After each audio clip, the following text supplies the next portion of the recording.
Just like that, we are live on YouTube. Welcome, guys. Welcome to RC Talk. Tonight, we're going to talk about some RCs, but 1/24th scale and even smaller, and also full scale truck. I do have some special guests with me. Sorry if I do screw up your names. I am French, but that's beside the point. We have even upgrade to a featured listing to get a leg up on the competition. Featured listings. Somebody's watching TV. Reviews are inflated by No, the other way. That's it. Van DeWitt and also Ken Pilcher. Yes, sir. Now, how do you pronounce your last name? Pilcher? Pilcher, yeah. Pilcher. Pilcher. Okay. Want to make sure. We do have some other people in the background. The normal crew is there. You can mute your mics, or if ever you have a questions after we stop, we will bring you in, and you can ask a question. But meanwhile, if you can just mute your mic like that, you won't interrupt anybody. Real quick, Van, tell me a little bit about yourself. Who are you? What do you do? And why are you in this hobby? So my name is Van DeWitt, and I hail from the mecca of real world crawling in Utah. I'm actually in Salt Lake, though, unfortunately not down south. And I got into RC crawling at the tail end of the pandemic. Was watching RC Sparks, watching them, get enough gold out of their mine to get that guy a tooth. And then they went into the winter and they made that big indoor course. And he's like, "Yeah, I bought this RC and it was $150." And I instantly paused the YouTube video, went to Amazon and purchased it. And it was just a downhill slope after that. The next day I went to a local park here. We call it Micro Moab. It's in Sugar House Park. And they did a giant art installation that is made out of concrete the same way that you would do like a zoo enclosure. So It was like being on the set of an Axial SCX-24 commercial. And I was just hooked after that. And it wasn't too long after that, I threw my first event, and I found my founders of the Micro Crawler Club. We started the club, and we're now in our third year. We run one competition a month, and we have 10 competitions throughout the summer. Sometimes we have 2 events a month, and we get about anywhere from 45 to 65 competitors and anywhere from 80 to 100 attendees. And it's a madhouse. And we got another one coming up this weekend at the Delta Classic in Delta, Utah. So if you are a Utahn, come out and see us in Delta. It should be a good time. Cool. And how many RCs do you have right now? About running? We all have some that are not. I think I'm right under 30 between every scale, 32nd all the way up to 10th. And 10th is your biggest one right now? Yeah. Okay. Nice. Thank you. Ken, what do you tell us a little bit about yourself? Oh, all right. Well, I got a lot of a story, but I'll try to keep it concise. So when I was probably 13, 14, got into RC a little tiny bit, found an RC nitro airplane at a garage sale for like $40. Picked it up. I knew my uncle was into RC airplanes, so knew he could help me get it running. So we tried to do that. My dad and I did that a little bit. We'd go to the local hobby store. It was a hobby town, but it was tiny.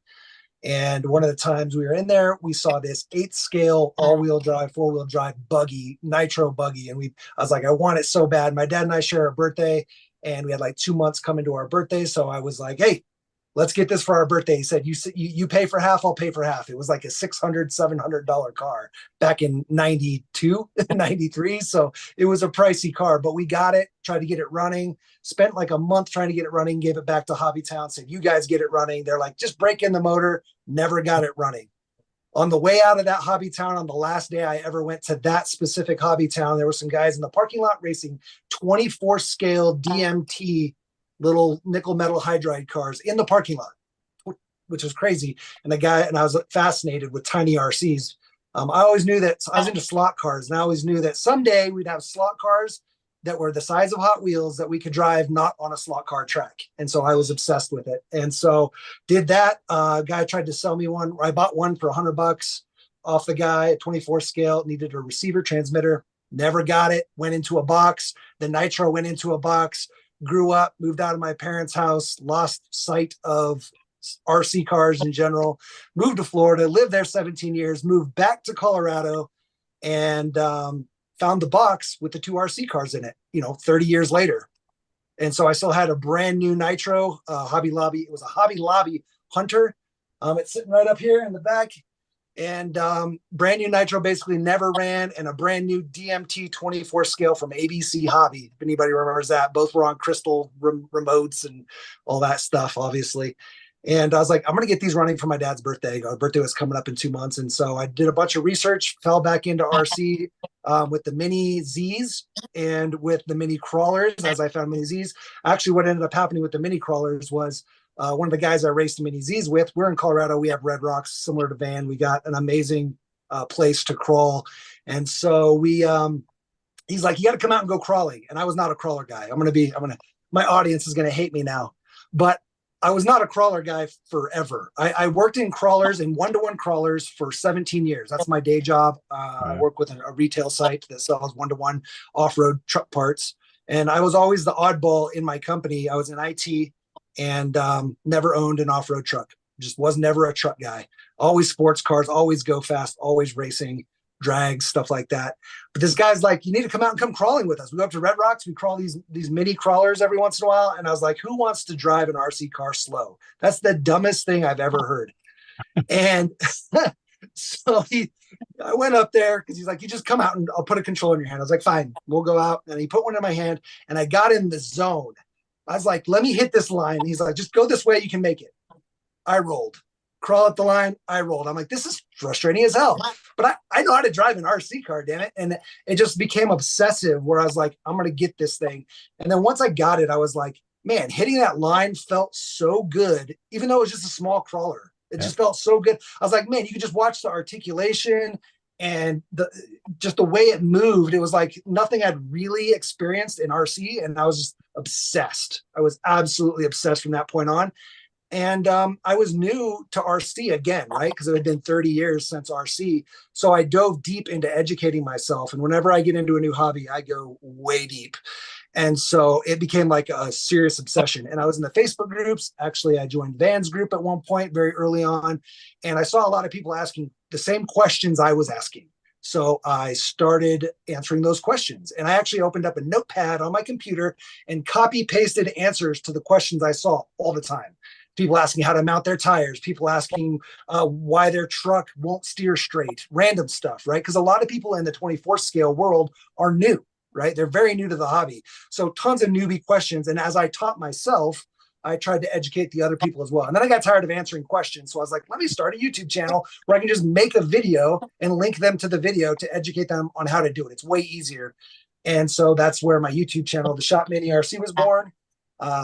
Because we all go to the RC shop and I work on them like a shop. And so that's what it is. I'm not a retail store. I just do videos showing how to build RC cars, and I do review videos and whatnot. And yeah. And then I also got onto the RC MCCA board of directors. They asked me to come on, which is a national, well, it's international at this point, rule set for the micro crawlers. And yeah, they basically wanted my insight. I come from a game design background as well. I was a tabletop card game designer for 10 years as a second job, second hobby. And so rules designs, I was very into. So that's kind of my role that I played with them, is trying to make sure that rules were new player friendly and concise and not open to interpretation, all that. Sorry, I know it was a long diatribe, but I had to give the insight of where I'm coming from. No, not a problem. I just want to say thank you, everybody, for coming. This is all. We don't have any more time now. We're going to shut down the stream. You asked. I warned you. How many RCs do I have? Too many. Don't ask. I just changed microphone, so hopefully my audio is a little bit. Oh, that sounds good. Yeah, you sound great. Okay. Thank you very much. That's very good. We will talk to about Van's Facebook group also, and we will go visit Ken's YouTube channel in a bit. But one of the first question I have is regarding the rules. Us in the 10th scale, a lot of people started doing, well, people know that there's a group called Sorka, and they made rules for people to follow. The problem with Sorka rules it's just a group that makes rules, but they don't actually make competition or set up competition for people to use their rules. They just let people use a rule if they want to or not. You mentioned a organization that makes those rules. Do they actually hold events? So the RCMCCA, which is our remote control micro crawler competition association, we are a board of 9 directors all across the United States, and we've developed a rule set and both class rules as well as the actual competition rules, and it's used across the country. We've got we've got multiple places. We got one in Australia, Denmark, and Sweden. I believe there's a club running them, but then we've got about 25 to 30 United States like small clubs running those rule sets. We have not they will run rules they will run competitions under our rule set, but they're not officially sanctioned RCMCCA competitions. However, this year we're starting a states series, and then next year we will have those state series again, and it'll lead into a national series as well. So this year, hopefully around July, August, and September, we're kind of letting each state ambassador go through and set up where they're what time and when they're going to run their state championships. But those will be official RCMCCA sanctioned events, and they'll have prize support, trophies. They'll be recognized by the organization. And then the idea is that next year, as we build momentum and build steam, we'll be able to have more state championships, because we can only have state championships where there's ambassadors that are willing to run them, obviously, because we cannot fly around yet to be able to run all these events, but they will be sanctioned. And then, like I said, next year, hopefully we'll be able to have enough state championships to run those points into, and sponsorship to be able to run that series into a national championship, where we'll be able to take winners from each state, potentially be able to recompensate them for travel into a national championship or potentially global championship. So that's the goal. Our goal is to be able to host world championships where it's an RCMCCA micro crawler world championship. And we will organize those events. Again, we're fairly new, just like Van. They started about 3 years ago. We started about 2 years ago. When those rules really started to come up. But yeah, so that's the goal, right? That's the goal. We don't want to just be Sorka where we're just a rule set. We want to be involved. I'm huge in community. Again, coming from the gaming space, I was huge in community there. So I want to translate that here into RC. And then, yeah, so it's just important to us to be able to build that infrastructure before we move on to a national championship. Do you know anybody here in Canada that uses those rules? I would have to look. That's not my forte in the group. Okay. I'm not the person that manages all of the localized groups, but just go to the website, rccmcca.org. You can submit your local club if you're going to be running our rules. And basically then other people will be able to find you. I'm not sure if there's anybody in Canada right now. And also Canada is a really big place. So yeah, it's very stretched and yeah. Right. There's a lot of nice spots for sure in Canada to actually do a lot of crawling. That's for sure. Yeah, no, Canada's great, except for in the winters, right? And that's why the micros are awesome. And I think that's also, a big reason that us in Colorado and some of the other places, even Utah, they get snow in the winter and you can't crawl, right? So that's a big thing for Van and his guys too, is being able to crawl indoors. And one of their bigger events, one of the first big events I saw them run was an indoor event, which was so awesome to see people crawling indoors at, and so many people, right? Because you can't do 100 people with tent scales indoor. It's just, unless you have a warehouse somewhere, it's just not going to happen. But Van's group was able to do that and pull that off, and that was pretty awesome to see. So again, huge plus to the minis, I guess, and the micros. Cool. Let's go and talk a little bit about the Facebook group Micro Crawler Club. Now, why did you put this together, and how did you reach 20,000 members all of a sudden? Tell me a little history on this this group that you created and why. Yeah, so Basically, the Microcrawler Club was the brainchild of me and my good friend David McPhee, Blake Jensen, and Will Scott. And basically, I got onto our local group here, which is Utah SCX 24, and I had contacted group leaders there. I'm like, hey, are you guys going to do any events? Like, what do you got going? They're like, oh, yeah, we're going to do something. And I waited a couple of weeks and nothing. And I was like, hey, are you guys going to do anything? Like, what's up? Do you mind if I do something? And they're like, oh, no, go ahead, do it. And so I threw an event, and I think I had about 20 people show up. The first 4 people who showed up were David, Blake, and Will. And the last people to leave were David, Blake, and Will, and myself. And so I grabbed him and I was like, hey, you guys obviously are as nutty about this as I am. Like, would you guys be interested in starting a club? And they're like, yeah, let's do it. And so we started our own Facebook group and started throwing our own events. And I started shooting reels of all my buddies and putting those up on Facebook. And back in the day, there was that sweet Facebook money. So I was getting paid off of the reels. I think one month I made almost $300. Wow. Which was really sweet. And I think that's where a lot of the momentum for the club actually got started, because I was posting those all over the place.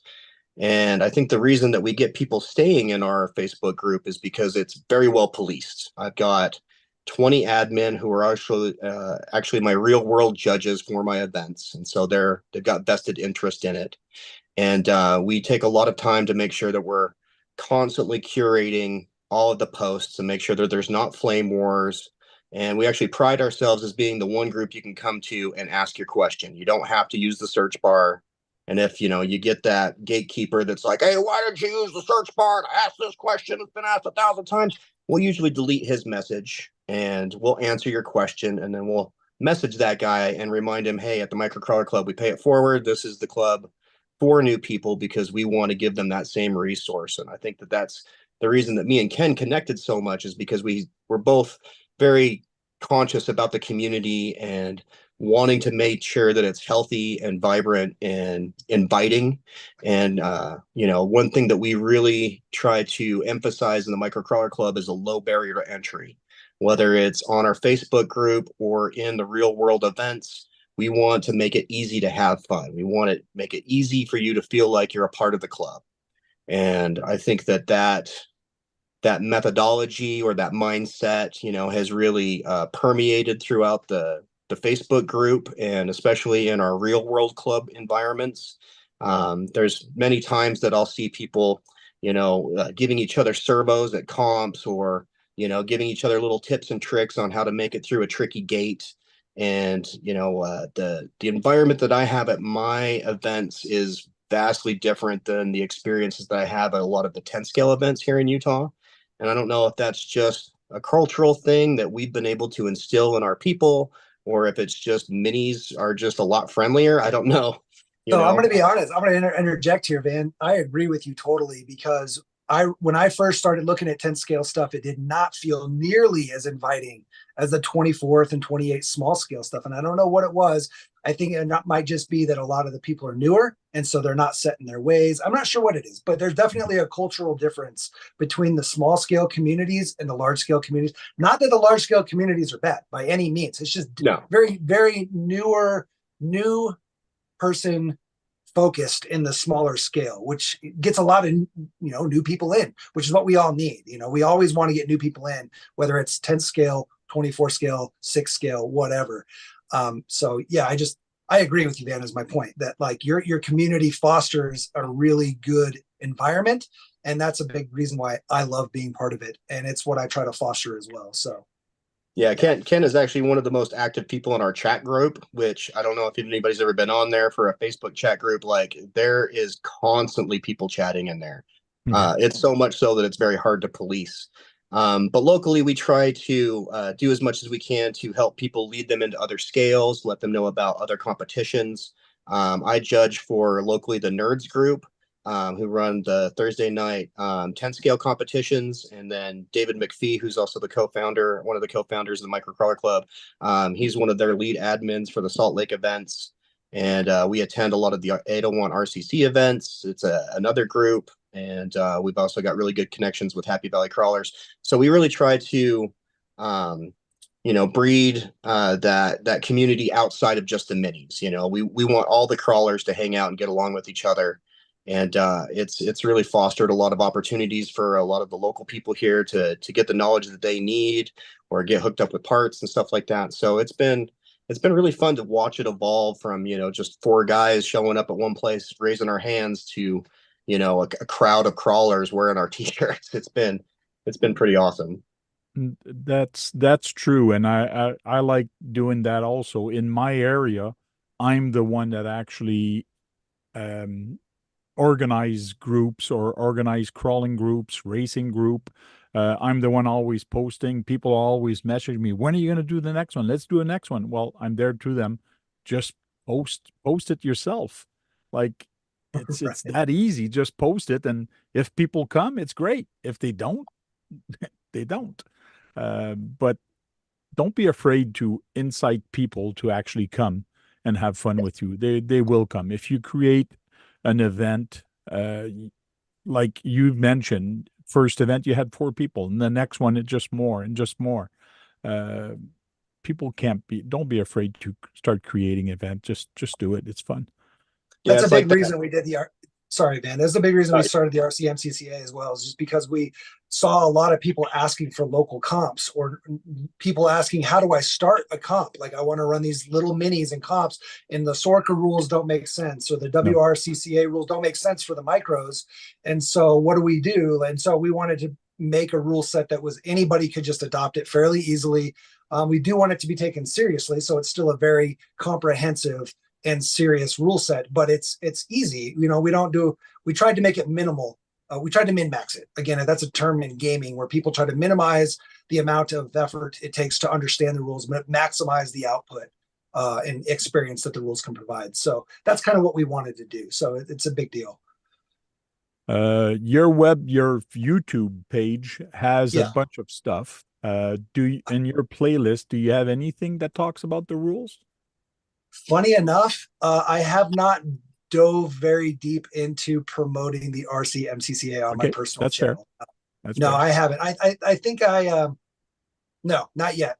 I wanted to let it kind of naturally grow grassroots for a little bit first before I dive in and make sure that our rule sets aren't going to be changing too much before I make a video that's kind of evergreen. I'd like to make sure that everything is pretty stable. And we're at that point now where I probably could do that. It just hasn't been a priority. I've got so much stuff going on the channel. Okay. I have, at one point I was releasing a video every 2 days, and I don't do small videos. Most of my videos are a half an hour to an hour and 45-minute build videos. So they're very deep dive videos, a lot of them. And so I just don't have a lot of time. So we'll get there though. I do want to do a video just talking about the rules and going through competition in general. Just wasn't the focus and hasn't been yet, but I'll get there. Again, the rules are pretty simple. RCMCCA rule sets, it's like 3 pages. Well, 1 page for each class, and then like 2 pages of course rules and event rules. But yeah, my channel is all about building mini RCs. Basically, I try to go through the whole gambit from dirt racing to mini Z and on-road racing to bashing to crawling. But I'd say probably 80 to 90% of my content is crawling content. Just because the crawlers are so customizable and you can do so much stuff with crawlers compared to like racing, right? Racing is kind of, there's a way to build it and that's how you build it and you race. Whereas the crawlers are so much personality in them, it's easy to show cool stuff. Cool. And you mentioned that yours also, you show some how-to videos on your YouTube channel. Oh yeah, that's most of it. Most of it is build videos and review videos. Like I'll do full builds ground up, and then I'll also do just installation videos, how to install your new brushless system, how to install your new axles, how to install shocks. And usually when I do a review video, it's not like a 10 or 15 minute, oh, here's the new truck, check it out. Here's the box opening and let me run it. Very cool. I usually take it apart. Like I'll open up the shocks, open up the diffs, open up the transmissions, show you what's in there, tell you where you need a Loctite, where you need to grease, stuff like that. A lot of times, not every video, but a lot of them, that's what I try to do. That's my goal. It's just a time thing, whether I got the time to do it or not. Loctite. This thing Loctite. is made all of plastic. You can't use Loctite. No, I know you do comp rigs and Until you drop brass and all that. $800 You in do it, need the and it's all Loctite. aluminum and brass. But yeah, I'm just toying. yeah, I know. Yeah. This little story about this little guy. When the 124th came out, I had no attraction to them. And to tell you the truth, I still don't.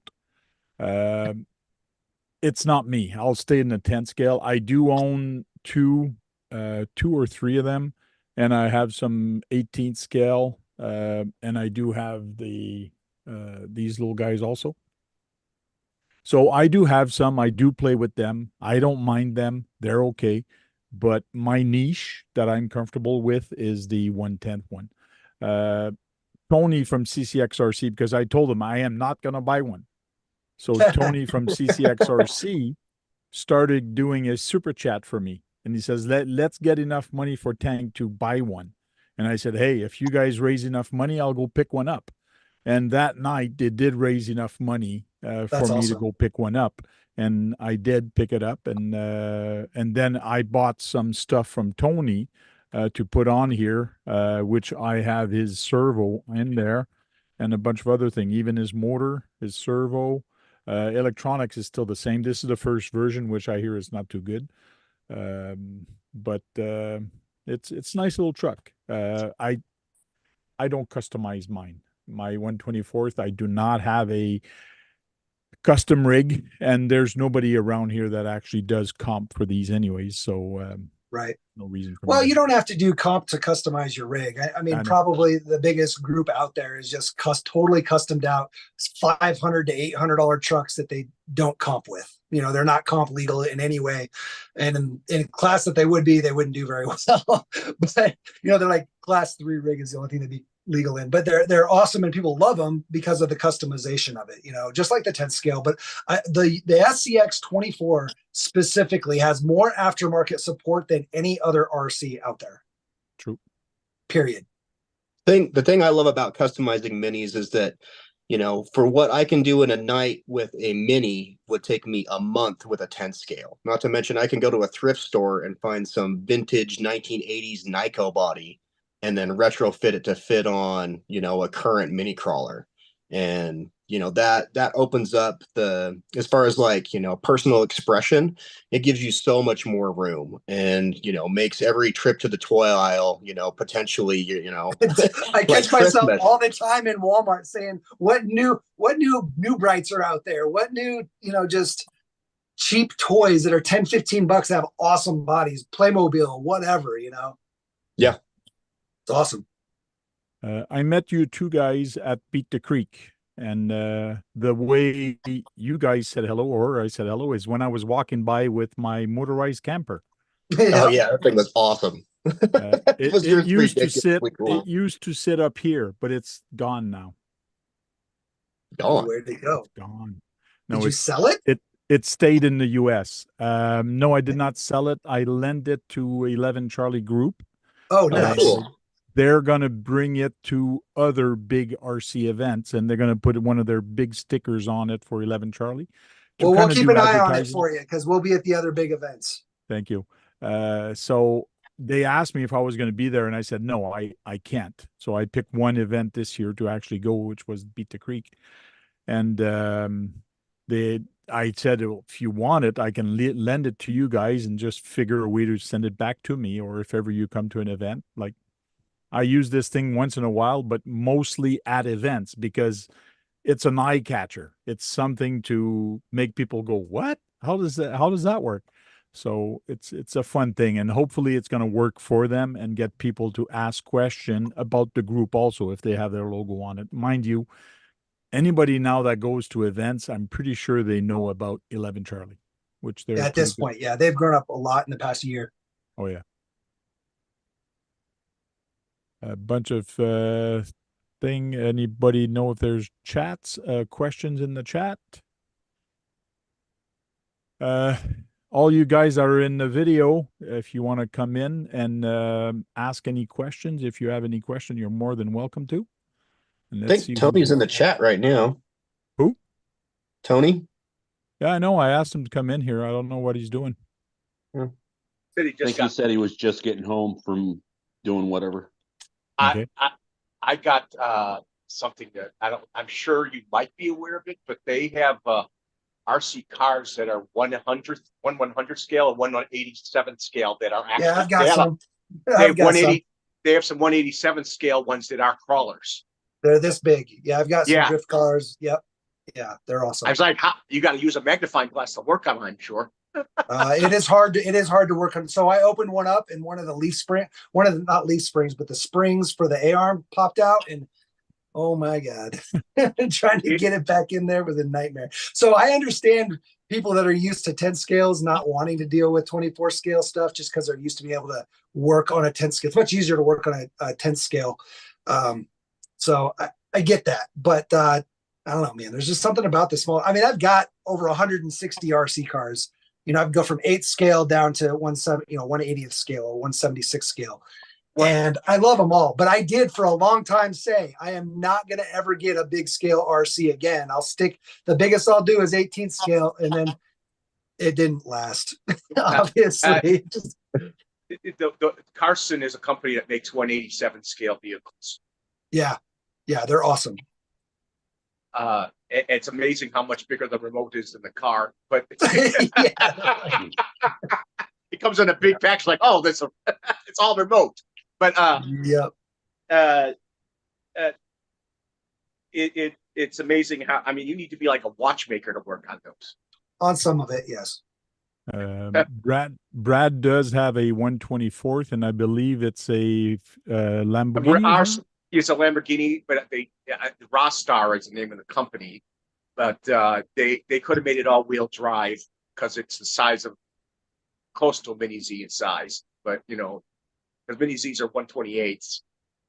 But I mean, it's a toy grade, but that's the smallest I have. But I also have hobby cars. I have 1/14 scale. They now have crawlers that are 1/8, 1/7, and 1/5, 1/6. Yep. 1/6.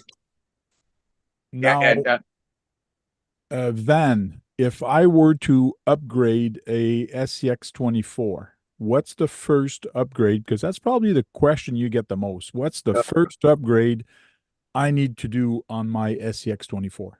You need to immediately switch the ESD and the battery location. That is like the cheapest, easiest first mod you can do to get yourself closer to that 60-40 split. And then honestly, the next thing you want to do is flub stuffers, like $40 for 3D printed foam anti-foams. And that will give you need wheels and tires for that. You need wheels and tires first, but yes. Well, I'm sure that you've already purchased the wheels and tires, because like who doesn't do that immediately the first thing? And then, you know, the last thing is then just going brushless and then add your brass. You know, Now, all those things combined get you right where you want. The first thing to change is the ESC. If I change the ESC on this thing, I have to change the remote control also. No, the location, just Swap move the it. location. Oh, the location of it. Yep. You put the ESD where the battery is, and you put the battery where the ESD is. Okay. Because you want the weight forward, obviously. Yeah, but when I compare this, well, let me present to everybody, spotlight. When I show this, the ESC to me is probably heavier than the battery. No. Especially if you decase your ESC, which a lot of guys do too. They take the ESC out of the case, then you move your ESC back, and it saves. I mean, so you got to remember, at that small of a scale, grams are like pounds. That's right? true. Like every gram matters. The Orlando Hunter that I've got, it's 95 grams. Like that is super light. So just adding 5 grams to the front makes a huge difference. And then 24 scale, it's very similar. Yep. Orlando actually has a 2-wheel drive, like they have a 2-wheel drive RC2 out also. Yeah, it's a trophy truck. Yep. Yeah. Very Does cool. it go faster than usual than all of them? Yeah, it looks pretty quick. It also, I mean, it depends on the motor that you put in there. Like my little buggy has a FureTech motor in it, and it hauls butt. Like it's a rock bouncer and it's fast. the little 2S. They're even, I think one of them they're trying to make is a 3S capable, 136 scale motor. It's ridiculous. And I've seen, I think there have been 24th or 28th scales of like buggies or something like that did 20 miles an hour. So the mini Zs that we race, the 128 scale mini Zs that we race, will do 35 to 40 miles an hour on our straightaway track, on the straightaway on our track. Now, 35 to 40 miles an hour. Yeah. Are you running the MRO3s or no, nobody. So at the high level mini Z racing, nobody runs Kyoshos anymore. There's a lot of pan car style manufacturers out there that do brass chassis, steel chassis. There's actually a steel tub chassis by Reflex Racing. It's called the RX28 SE. And that car is a beast. And it has A-arm suspension, dual A-arm in the front, and all the stuff you would see in a 12 scale pan car that's just nuts, like it's glued to the ground. It's the same thing but 28 scale. And but why do you still call them mini Zs if they're not? Because that's what people know them as. It's really 128 scale on road is the real nomenclature people need to start using. But everybody calls them mini Zs because that's what they know as 28 scale racing. And even drifting, people will drift 28 and 24 scale. A lot of people call it mini Z drifting, but it's not. None of them are mini Zs. The only time we race mini Zs is in the box stock class, basically like a class 0, where you're racing the basic box stock Kyosho mini Z. But you can't really, you can upgrade them, but it's not really worth it. You're running on AAAs and stuff like that, whereas the new pan car style chassis are running 2S LiPo and 3,000 to 2,500 to 6,500 kV motors, depending on the class. Open class or mod is running whatever they want. They've even got high voltage. They've even got high voltage bullet plug style batteries now that are just like the 10th and 12th scale on road bullet plug batteries, high voltage batteries. Same thing, but it's in 28 scale. Cool. Tony is having issues right now with Zoom. He says so many steps to install Zoom. If you don't want to use Zoom, you can use the web interface. So when you first click on it, it says open Zoom. And then on that web interface, there's or use the web interface. You don't have to install Zoom.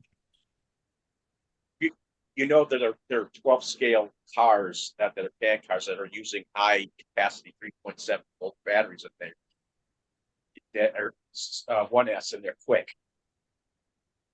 Yeah. I mean, they're designed slightly differently than the mini Zs. It's just 2S is just the standard they use there. I watched Pop Along RC. That one of the guys is into Ubermer to the 3.7 volt battery ones that run atoms.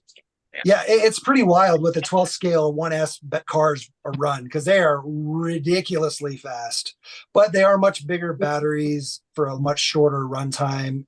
But they're racing. It's all they just need it to last 5 minutes. I've seen them do. I've seen batteries. One of them has a 6,880 milliamp battery pack. That's a 3.7. Yeah. Coming back to modification,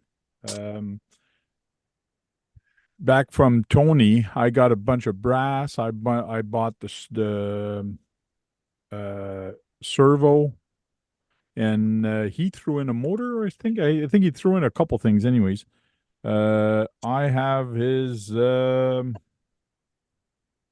badger. The best upgrades you can do on there are going to be brass in the front and low. So your steering knuckles, your diff cover, your servo tray, upgrading your servo to a good like Reefs or NSDRC, or even there's a bunch of them out there. But yeah, keeping all that brass forward and low, and try to avoid putting in your wheels, and don't obviously put any in the chassis. Yep, just like that.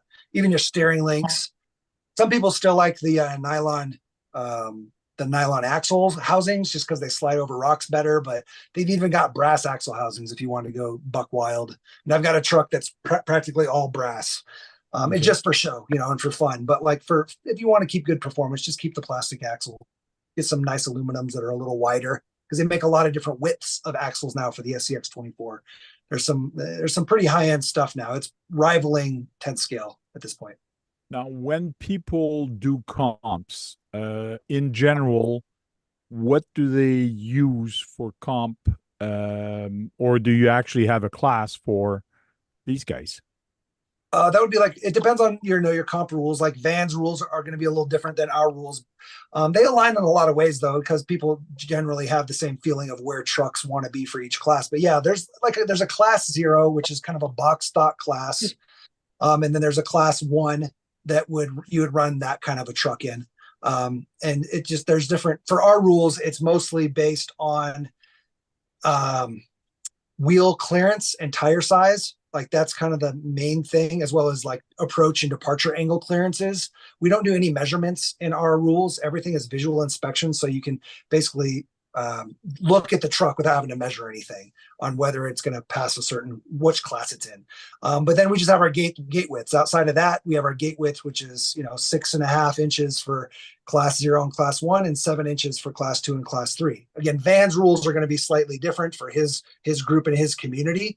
But yeah, you can run that truck that you have right there, probably in class 1, maybe even class 0, depending on the rules. And Van's classes are called something different.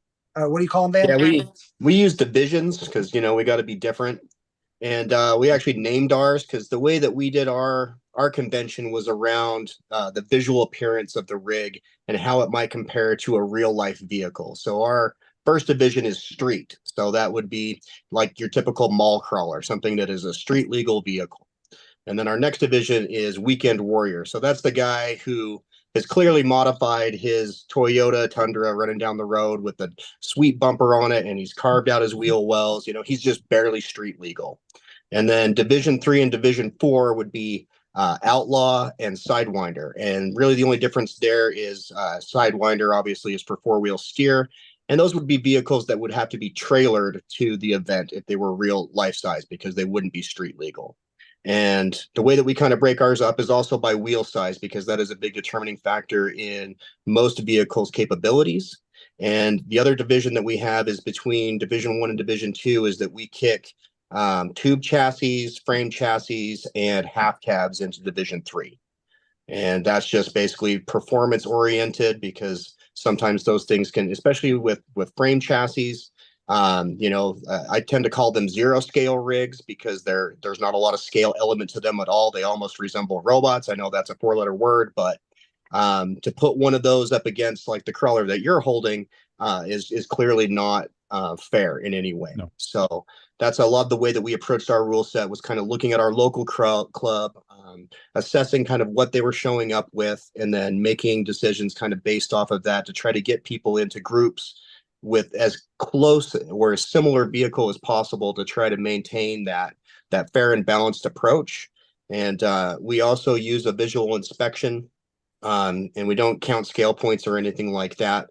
Although we do run specialty events at our competition. So we'll have 4 divisions of comp crawling, and then we'll usually have 2 specialty events, and those can run the gambit. So we do everything from, a King of the Hill, trailer challenge, and we've got a scale build one that we're actually working on, where the body will have to weigh about 300 grams by itself.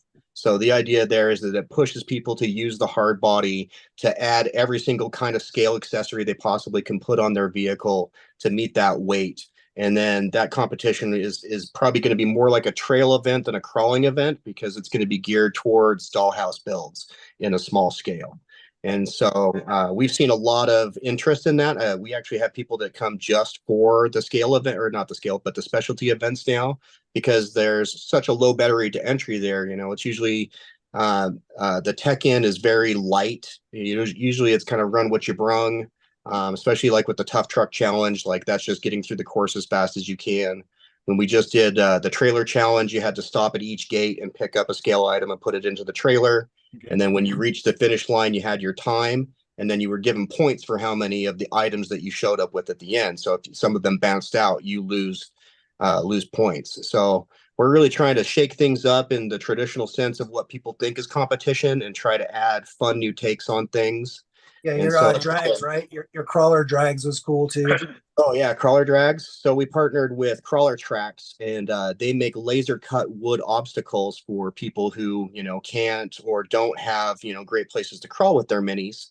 And we set up two identical lines, and so it's rig versus rig. First person crosses the finish line moves up in the brackets, and so usually you'll start with some kind of articulation station, and then go into a mud pit, and then across a bridge, and then he's got some wild stuff coming out, and it seems like.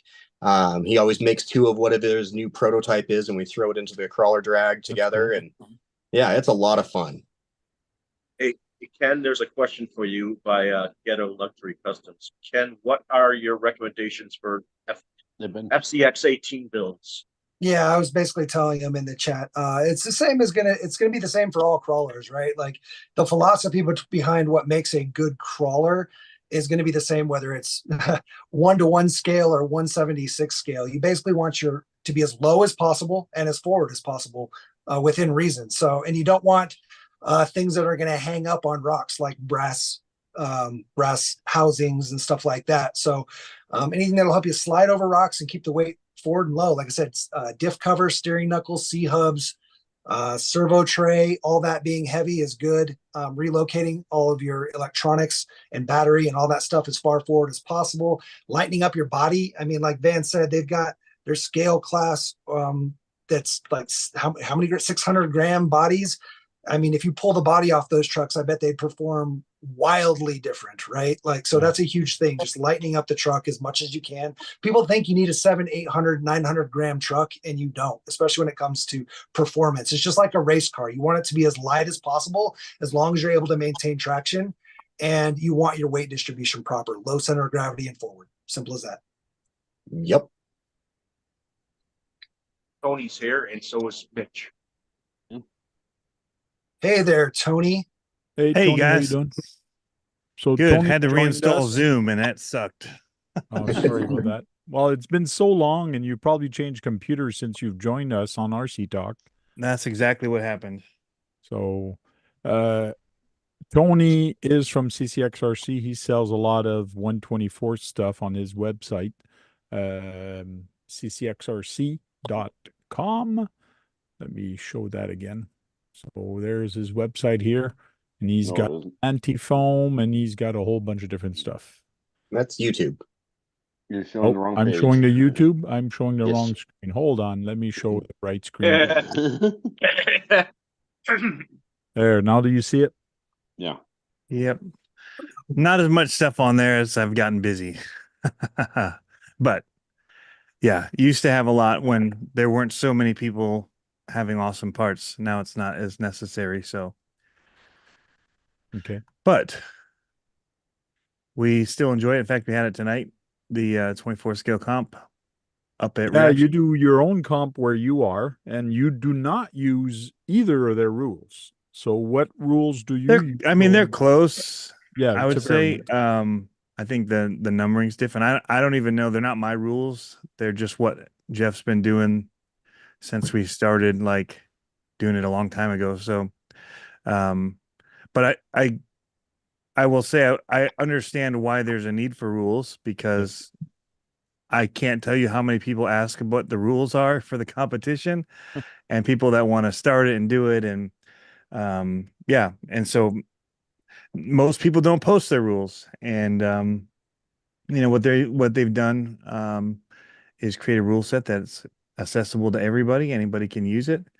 And it's fantastic. So ours is a we don't little care who different. uses whose rules either. We just want people to Right. get out there and crawl. Like, Yeah. honestly, like, we just want you to crawl. Like, get out there, build a community. I say it at the end of every video: build Yeah. a car, build a course, and build a community. It's so important. Yeah, it's super cool. You guys have made it super accessible to everybody by doing that. And so I think ours are somewhat close. Ours is, You guys do we reverse started a- penalties, which we don't. yeah, stuff like that, because we have ours set up where the gates are the hardest part of the course too. So like some people make the gates like an entryway through, and the rest of it is the hard part. So everybody that does it all does it differently. I would echo that the community is way different. Like they said, I was listening and trying to get down here and get this started up. And I completely echo that sentiment of I didn't want to do comps. I said I will never do comps. Like I'd been around it. I messed around with them just showing up to them. But when we started the 24 scale comps, it was a completely different game. It was kind of like monster truck racing versus buggy racing, whereas like people will tell you what they're doing with their trucks to make them handle better, or everything's open for the most part, and they're working just because they want it to be competitive and fun. And at the end of the day, when different people win, they love it. It's cheering each other on, just like the real trucks. Like when you watch the real monster trucks and they're celebrating somebody else winning at the end of even just the world finals I was at, it's awesome. So I would say that it felt more like the trailing community, which is amazing, right? So 10 scale trailing, show up at something like Axial Fest or Beat the Creek, and you're just all hanging out, having a blast. There's nothing. That's why I love those events. Those events are what it feels like in 24 scale comp. Like that's exactly what I was trying to say. I was typing that in the comments, and I don't know if it came through that way, but it's like 24 scale comping is like 10th scale trailing. It's like that kind of a vibe, but you're competing, I guess, against each other. So anyway, yeah, I mean, it's amazing. And even the monster truck guys, when I was there this past weekend, were like, "What are you doing here? You don't do monster trucks anymore. You're a crawler guy." I'm like, "I'm a mini crawler guy, first of all." Bro, you're an RC guy, period. But I'm like, but yeah, it's so cool. The community that is built around it. It's, and I've gotten into some of the 10 scale comping from it, just having done it now. And it's pretty good, but it's, I don't know. It didn't start out that way. And I think there's a lot to say about how helpful everybody is with it, and like getting new people in and not seeing them as competition, but seeing them as people to kind of bring up, and you want them to stick around and keep coming back and keep growing out the comps. And so, I mean, there's people this year, like somebody that won tonight, Slater, just got into it this year and has just been building trucks and making them better and better, and doing stuff wrong and getting advice from other people and getting it right. And took home a win tonight. And yeah, it's super fun to see. So I find the best, not comp, but the best events to go to are gathering and not comps. People post pictures of some of the gatherings we've had in the past, and people are saying, "Oh, that was such a great time," and they remember more those times than a competition. Yeah.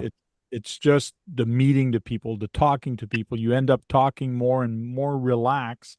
And I find in a comp, which a guy from a hobby store told me, when you do a comp, you attract the wrong people there. You attract the people that has a lot of money to put on their truck, and the only reason they're there is to win.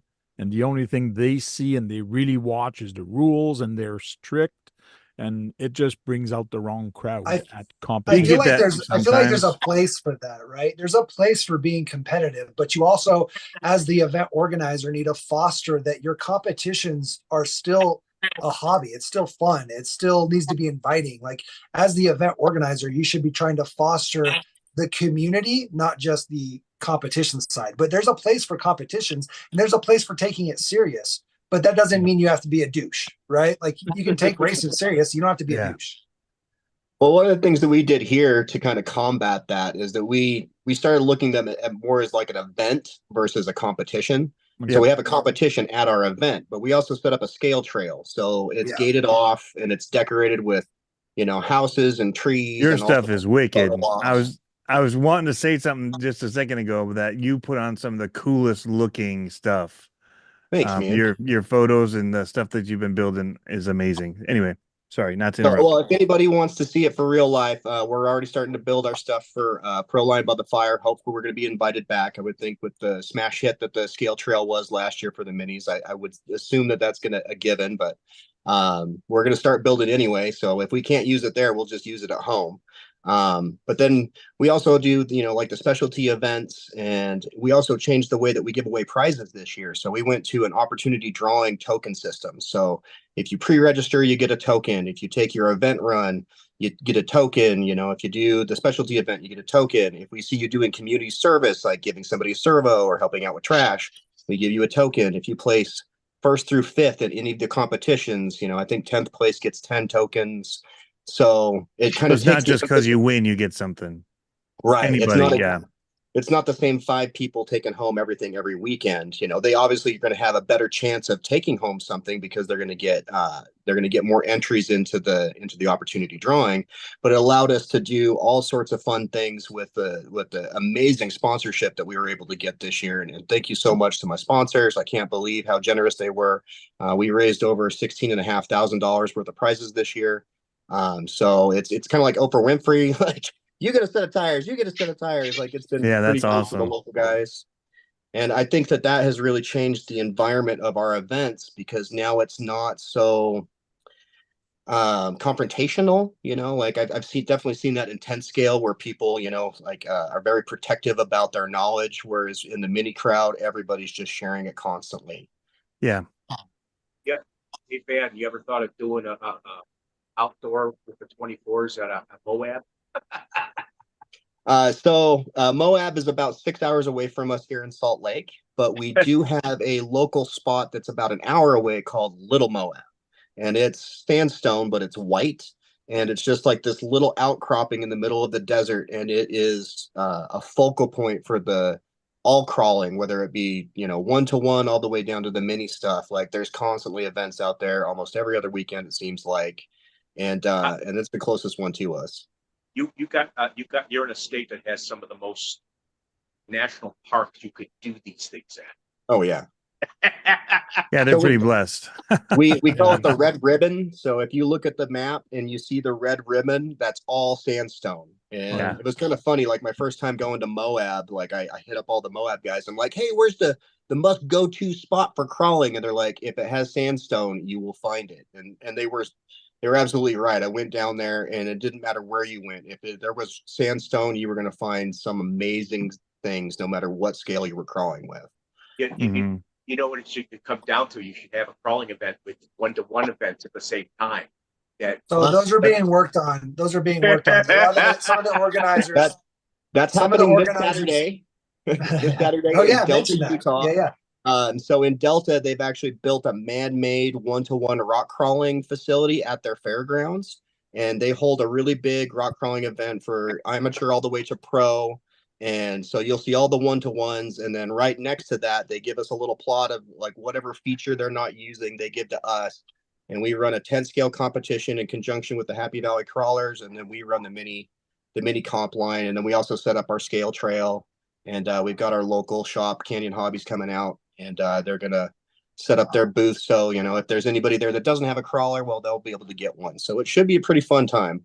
Definitely be looking for photos of that on my Facebook group, because I'll get those posted up on Sunday. Yeah, but I'm sure everybody wants to hit every national park in Utah to do it. And they should. If it's not on your bucket list, it needs to be. For anybody who considers themselves to be a crawler enthusiast, if you haven't made it to Utah yet, then you're really missing out. Oh yeah. Colorado too. I mean, Rocky Mountain State.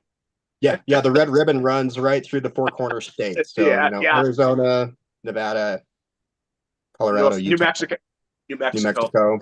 Yep. Up a little bit into California even too. Yeah, like Lake Tahoe, I bet you. Around Lake Tahoe. Yeah, we have events that run out in Wendover. Like, there's a place up in Idaho called I think it's City of the Rocks or Rock City, something like that. That place looks amazing. I haven't made it up there yet. It's about a 4-hour drive, but it's on my bucket list. Nice. There's a moonscape place too in Idaho, right near Yellowstone. We've got one here in Utah called Fantasy Canyon. Everybody should go look it up right now. It looks like Mars. The rock formations there look like something that Salvador Dali would have painted. Like, it is so bizarre. It's definitely a place that I'm going to be shooting some video at this summer for sure. maybe I don't know if anybody's done rock crawling events at Yellowstone. I mean, before it blows. I mean, Now, some parks don't allow RCs in them anymore. Do you find that a lot in your area also, or is it only for the 110th and they don't bug you for the 124th? How does that work? As far as I know, no, but unless you're in Zion's proper, like you cannot take a crawler into Zion's, like they will flip. But just about every place else, you'll be fine. And the one thing I really like about the minis, for instance, is like last year I took my mini crawler to our amusement park here and was crawling all around their their water slide area because they had a bunch of like fake, concrete rocks, and I shot a ton of video in there and nobody gave me a hard time. Like everybody just thought it was cute. Okay. Yeah, they are smaller, and I can see why. But I think some of us crawlers get a bad rep because of the bashers sometime. Because a basher in a park is going to go fast like crazy, and it's very dangerous to hit a kid. And then 100%. people start to panic, and as soon as they see a crawler go by in their head, they still see that very fast RC that could take off. So unfortunately in Colorado, there's a lot of parks that don't allow any RCs at all. Okay. And it's mostly because of bashers that cause that. I don't know. A lot of the crawler guys don't listen to those because they're just like, whatever. But I have seen some groups of people get given a hard time because they're running RCs out in the middle of, up in the mountains. They're literally up in the mountains on trails. And people are just not about it because of the history of bashers going through those trails, tearing up trails and just hurting people and whatever. Yeah, it's unfortunate. People have to realize, and that's why drones now are not outlaws, but that's why you need a permit for them. Because when drones started to get popular, everybody was flying them to people's windows and over crowds and just being stupid about it. Yeah. And then the people started making rules and laws for them, which kind of made sense because you have to stop stupid somehow. Yeah, no kidding. And now I'm starting to see it a little bit with RC cars. So Unfortunate. Yeah, it is, because that's why it's so important to when you have events like these to make sure that they stay very positive and very inviting and people understand, like Van said, public service, that people helping people out, people cleaning up and, leaving the place cleaner than when they got there. Like that kind of stuff is super important to keep the community in the good graces of the policymakers, right? What do they and call Van that? did a good job by getting, tell them about your course. Did you tell them about your course that got? Oh, yeah. So I was approached by a local city here, West Valley City, and in conjunction with them, we made I don't know if it's the world's first, but at least the first in Utah, an ADA compliant crawler course. So we actually have a sidewalk that runs into the venue that is ADA compliant, which was my big push.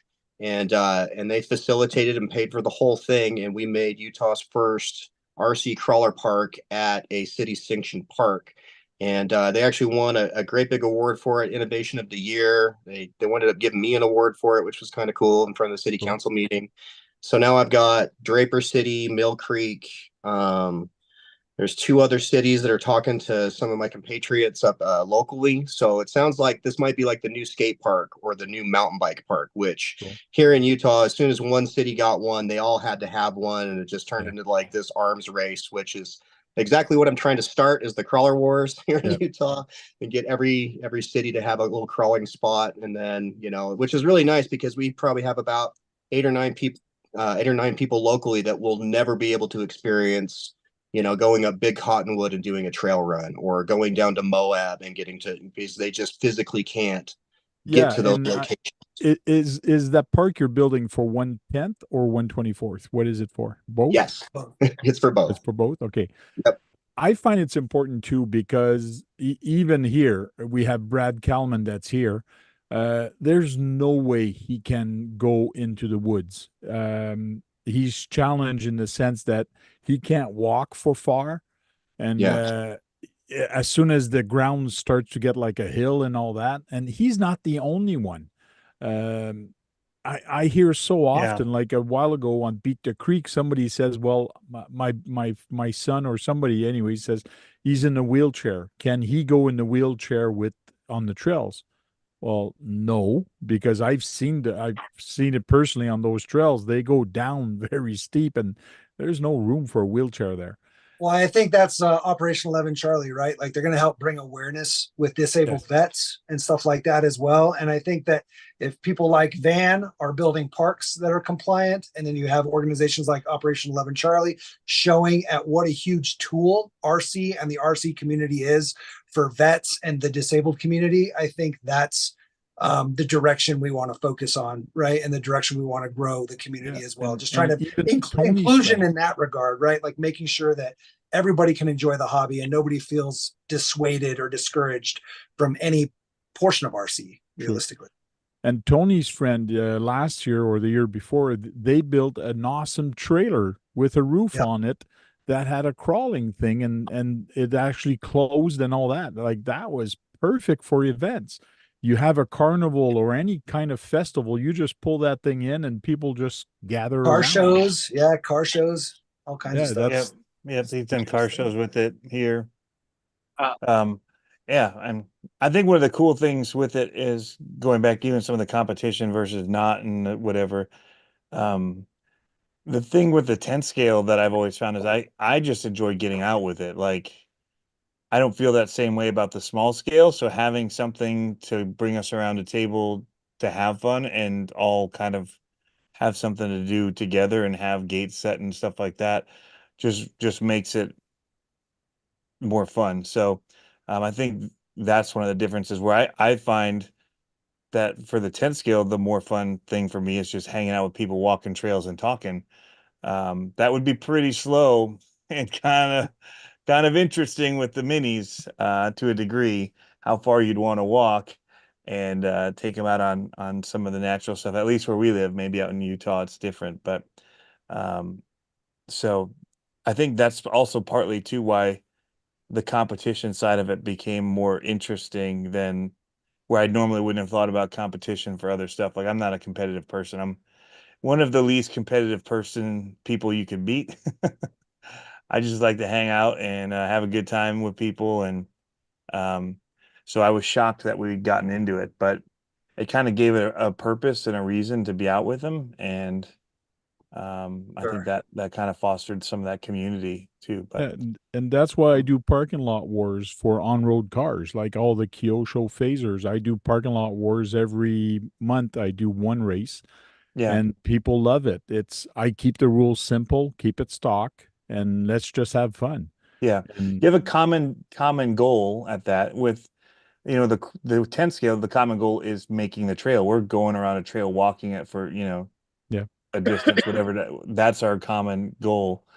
With driving in a parking lot, you're just doing circles or whatever. You're just doing your own thing, probably gets kind of boring quickly, but having the wars and the stuff that you create for them makes it something to show up for and kind of a community type thing where you all have a common goal that you're working toward with it. Yeah, it is different in the sense that I use pipes, the hose, what they call it, like a fire hose. Yeah. And I put that on the ground. And what's nice with that is I change the track layout every time. So I make it more technical, or I make it more speed. So it changes all the time. And it's a different race all the time, which is every month, which is nice, and people enjoy it so far. That's one of the things that I love about the mini Z racing is they use a foam tile style track, and literally every time we set up the track, it's a different track. Yeah, it's so awesome. Yeah. Hey Van, Saratoga Springs. Someone says that living the drift life says Saratoga Falls in Utah is getting a part. Oh, really? Yeah. See, now they're popping up, and I don't even know about them. That's awesome. The crawler war has begun. How far is Saratoga from you? Saratoga. I want to say that's at least like 2 hours, 3 hours from Salt Lake, if I'm not mistaken. I'd have to look it up. I haven't been to every town in Utah. Well, Now, if there's one opening once- up there, I assume you'll go there. Oh yeah, we'll be going down there to check it out if nothing else. Once you build a track like that for the city, who takes care of it, or who? You should see it. Do you have photos of it that you can send them a link to? It's I amazing. mean, a lot of it's concreted in, so the maintenance is very low. There's not It's a very weeds low and junk. maintenance part. Yeah. So the Facebook group is West Valley City RC Crawler Park. I'm on my phone, so I can't really cast from it, but I could send you a link. Yeah, send me the link, please. Yeah, let me look at it real fast. I remember when you guys were building it and showing the progress stuff. It's really cool. So awesome. They did such a I good don't know job. why more communities don't do it. Even basher parks, like I honestly don't get. If you can do skate parks and you can do BMX like off-road stuff, I don't understand why they can't do. And then they kick you out of those things, right? If you try to get in with your RC cars, and there's a lot of people with them that would show up. But I don't even go to them half the time because I don't even want to have to deal with the getting kicked out or the people being like, you're ruining our stuff because, you know, I'll usually treat it well, but other people won't. But I'm going to catch the flack of, you know, the people that don't. So Well, I was thinking of reaching out to landscaping people to see if they would sponsor building it and doing the work for concrete and supplying rocks and supplying some stuff. And like that, they would have a plaque saying this was built by this company. Did you guys see that event we had? Oops, sorry. Did you see up here in West Michigan? We had a big outdoors thing at one of our convention centers, and a landscaping company that was promoting his stuff. Oh yeah, built a rock crawler course. Yeah, and Dude, then that looks so invited the cool. RC people to come and crawl on it. But he was basically showing what he can do with rocks for landscaping, but then it was also super wicked for crawling on. And I'm like, hey, That way the wife doesn't get mad when you put in a new crawler course. I know. I'm like, dude, this could be a write-off potentially. Like, let's think about this. Yep, I've thought about it. I'm like, how much can I spend on landscaping this year? Right? You know, there's Call it a crawler course. Yeah. No, landscaping for the yard to make it nice. Come on now. Well, for tax purposes, it's a promotional shoot. Oh yes, for tax purposes. Yeah, Yes. crawling course. Yes, for the wife, it's to make it nice. You know, there's some land out by me, not even a mile away, right down the street from there. There's all this. They have several acres there, and it's totally empty. And I wish they could do an RC park for all sorts of different cars in that area. Well, I'm currently working with West Valley to put a proposal together that we can make available to anybody who's interested in approaching their city council. The nice thing is that, you know, building these crawler courses in comparison to the other things they're spending money on is dirt cheap. Because really, you're just looking at a bunch of rocks and then some concrete, and then you just have to have some labor to go in there and slap it on. Not only that, but where I am here in Battle Creek, Michigan, we have a skate park underneath a bridge, and it was the local concrete companies that they asked the city if there was some place where they could dump, and that's where they dumped it and created the skate park. That's awesome. Yeah, this area could have crawling, could have off-road racing, it could have on-road racing, and there's enough room for all that, and crawling. So that's one of the reasons I love the mini stuff and why I kind of champion the mini stuff, because you can put that stuff anywhere. So my goal someday is to open up an event center, right? And being able to run mini Z, being able to run mini crawlers, maybe even a little bash area, mini monster trucks. I can put that all in a 1,000 to 2,000 square foot area if I wanted to. And you can move it around. I can't do that. I can't do that with a 10th scale on-road course. I can't do that with 10th scale anything indoor. You know, I can have one of those things maybe. So the mini stuff is huge, and being able to like even champion a development in a park, being able to put in just, you know, a 20 by 20 square foot area of rock that's really laid out for mini crawling, way easier than trying to convince for, you know, 200 by 200 square foot for 10 scale stuff. That's my reason for loving the mini, is I think as real estate prices go up, as retail space costs go up, you're going to see big courses and big on-road tracks closing because they can't afford to keep that open at $100,000 a month. It's just not going to happen, right? Like, what's so crazy minis are a is lot more viable. a lot of shops don't put them in anyway because it's less area they have to put stuff that they could sell, right? They don't Yep. see them on. Like we had a place here that we went up and we did a really fun comp on and did some videos one time, went once, and they got rid of it. It was just not even a huge area, and it was a tabletop thing. It was super fun. Also, I will say it was a fun course, and they did timed events, which kind of was when I first got into the okay, we could do timed and have fun, but they don't see the value in it, and they have no idea. Like with Reaction, Yeah. almost all of his square footage is courses, and he's still doing So- super well. So here's the thing. Jeff's So here's the Jeff's thing. killing it. He's killing Here's it. the thing, right? Like anybody can go on Amazon and buy any part they need for their truck, but you cannot go on Amazon and get an event space where you can crawl and race and hang out with friends. You can't buy that online. And when So they're all there, these retail and- stores that are trying to survive doing retail are going to fail. I will put it out there. You need to get them in the door to buy something. So if they're in there already, guess what? Guess what his best sale days are is when His people days are of in the events. store playing and they need a spare part, or they see somebody else's truck is driving better than theirs and they know Yeah. what it is. They go right in and buy it there because he's got it.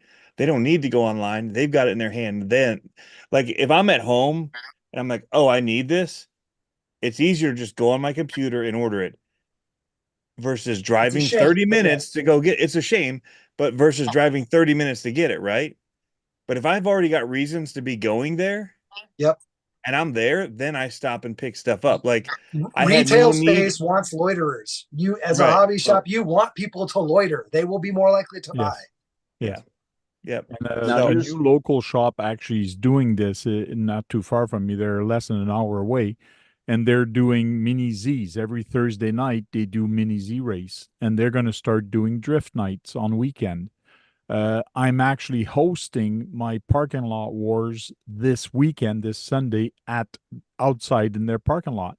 Nice. And because of that, and I told him, hey, listen, like you can advertise it. And he actually offered a discount for anybody attending or wants to attend, come and buy the RCs. He brought some in. He's actually sold 2 Tamiya kits and 1 Kyosho this week, just because I'm putting the event there. So it's already working for him. People are actually buying it because of the event and because there's a 10% discount. So Yeah. Was one of the Tamiya kits you? no, that means he sold 3 Tamiya kits and 1 Kyosho because I did buy one today. What did you Yeah, buy? we have like Now- 4 or 5 local stores that run, within an hour and a half, maybe 2 hours, 4 to 5 that run mini Z's weekly. There is one place in all of Colorado that runs on-road 10 scale. One. Right. So it's more accessible with the small stuff. And like you said, you got to have events if you want to sell product nowadays, because you're not selling product with nobody coming in. Yeah. Well, That's n- how it's gonna n- be. That's not- exactly how I feel about it. Yeah. Not only that, but you got to also think some of these hobby shops, they're servicing the whole hobby. So with that being said, if they try to get something set up, they better make sure they have all the parts, all the cars, Yeah. everything they need in stock. Well, And you don't have that's- to. You that's- don't have or, to. You know what I'm saying? Some of the more common. You need to have this stuff to keep your racers racing and your crawlers crawling. That for sure. Exactly. Yeah, Like I you said, do so need that. so it's a little bit better to be kind of a niche Yes, shop because you don't have to carry as many than SKUs. being Yeah. broad in everything. No, I agree. Well, and that's why when I eventually open my retail place or event space, it's going to be mini focus, because I'm not going to be able to carry everything for 10 scale. And I love 10 scale and I love 8 scale and I love 6 scale, but I'm not going to be able to carry all of that stuff, and people are just going to buy it all online. Right. So Yeah. I will cater to a very niche market that is all mini focused. And I think that's where the success will lie, is in our events, not the retail space. I don't even want to deal with retail. Honestly, if I could monetize it, an event space with no retail, I would do it. But you do want to support your drivers and racers. Yeah. So Yeah. Yeah. Yep. So this is what I picked up today. The TTO That's awesome. I Toyota love Oh, that's one of their newer re-releases. GT4. Yep, Silica. They have a couple of Silicas out. So the only reason I picked that up is because I do have some TTO2 here, but they've all been modified. I have a stock TTO1, but I have no stock TTO2. And last race, I actually lent out my TTO1 to somebody. So the only reason I picked it up is because I want to build it, I want to paint it, and then it's going to be there for me to drive. Or if a bystander walks by and say, "Hey, I want to try this," here, try it, have fun with it. I bought it for somebody else to use more than anything on the race. Are you going to put lights on it? Because people put lights on those. Probably, but that's Because not you're a guy who likes to put lights on cars. Oh, yeah. That's one of your best. That's one of your favorite modifications. That's The it's lights more are cheap realistic. to put on. Yeah. Got to get them scale points. Yeah. Well, we're lucky enough here in Utah that we've got 3 different venues now that offer indoor crawling. I've been lucky enough to help build the courses for 2 of them. One of them is at Canyon Hobbies, and we've got three mini trails there now. We're starting to work on the 10th scale, which is basically going to be Swiss Family Robinson meets Never Never Land. So that's the theme of it. And then I believe that I am the only one with a public access 18th scale monster truck arena with a screaming crowd. And if you guys haven't seen pictures of that yet, it's amazing. It's the reason to buy the Losi. It makes me want to move to Utah. It is so much fun. I get the karaoke machine. I turn the echo up on full blast, and I'm just cracking jokes and calling out heats, and it is so much fun. There's a I forgot the name of the channel, but there's a guy in Germany who shows that these real scale looking things. It's nice, real German crawling park that they do I think crawling on. it's MMTRC, I think is the name of it. He was definitely my inspiration. It has I give him credit a lot. There's hippos in water and stuff like that. Like they're going on a safari. Oh, I thought you were talking about the monster truck one. I'm not sure what No, you're I'm talking talking about a crawler track that they do in Germany. That's really nice track. Oh, he's talking about monster trucks. Yeah. Van was talking about monster trucks. Yeah, he's got basically a monster truck arena that's scaled out with the crowd cheering and all the jumps and courses. I'll put a link in the chat. He might need to be made a mod first there, Tank. John, Hey, we were Operation talking today with Charlie, the guy you gonna about be in starting the monster truck racing. Axial Fest. LMTs.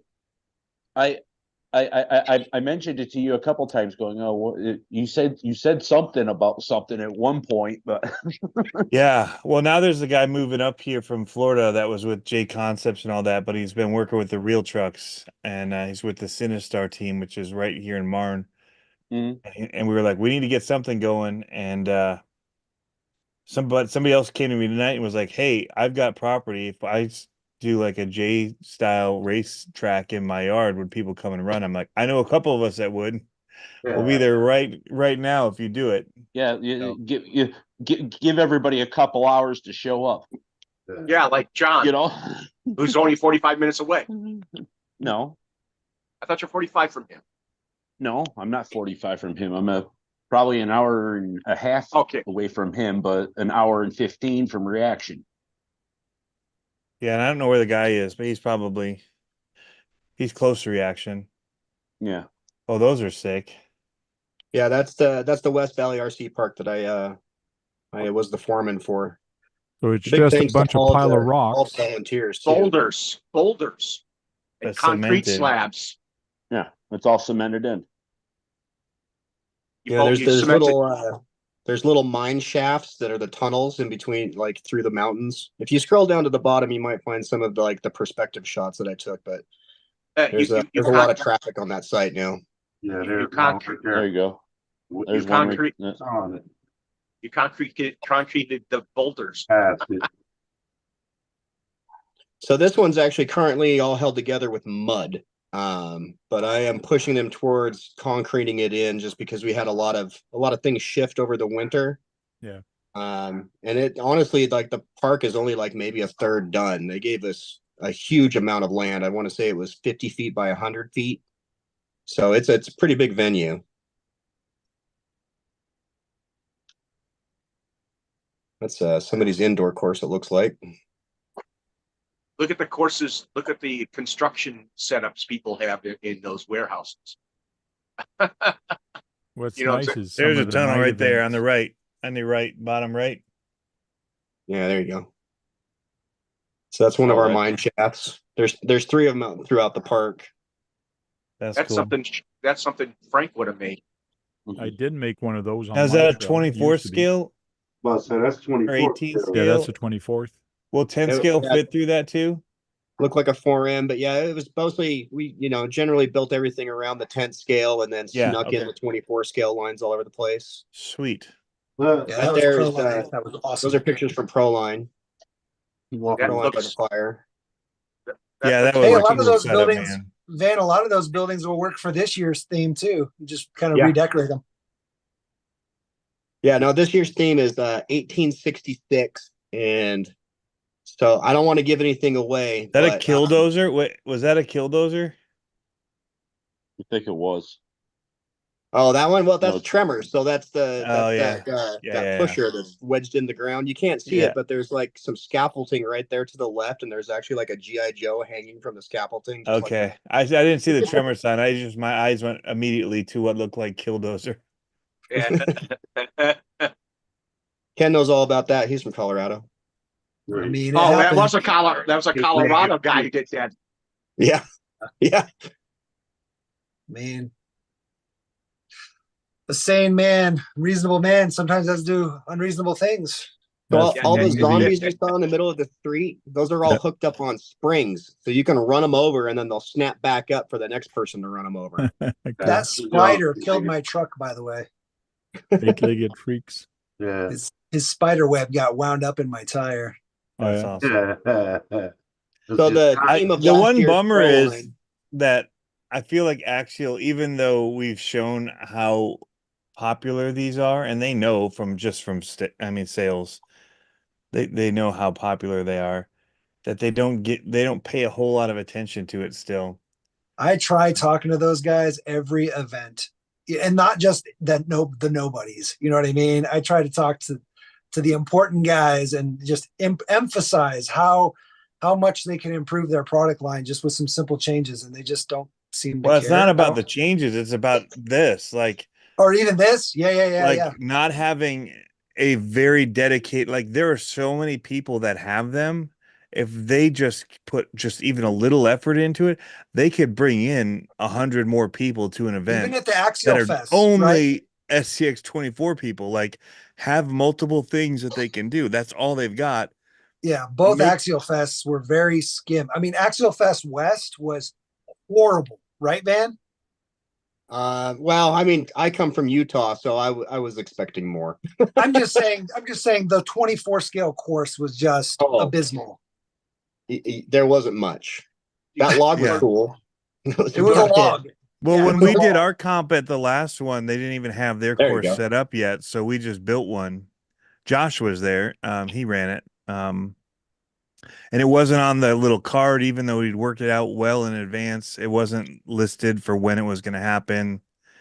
So At Beat the Creek, I had to beg Scale Rat, not beg, but I had to give him a hard time to give the concourse a mini class for the Yeah. concourse.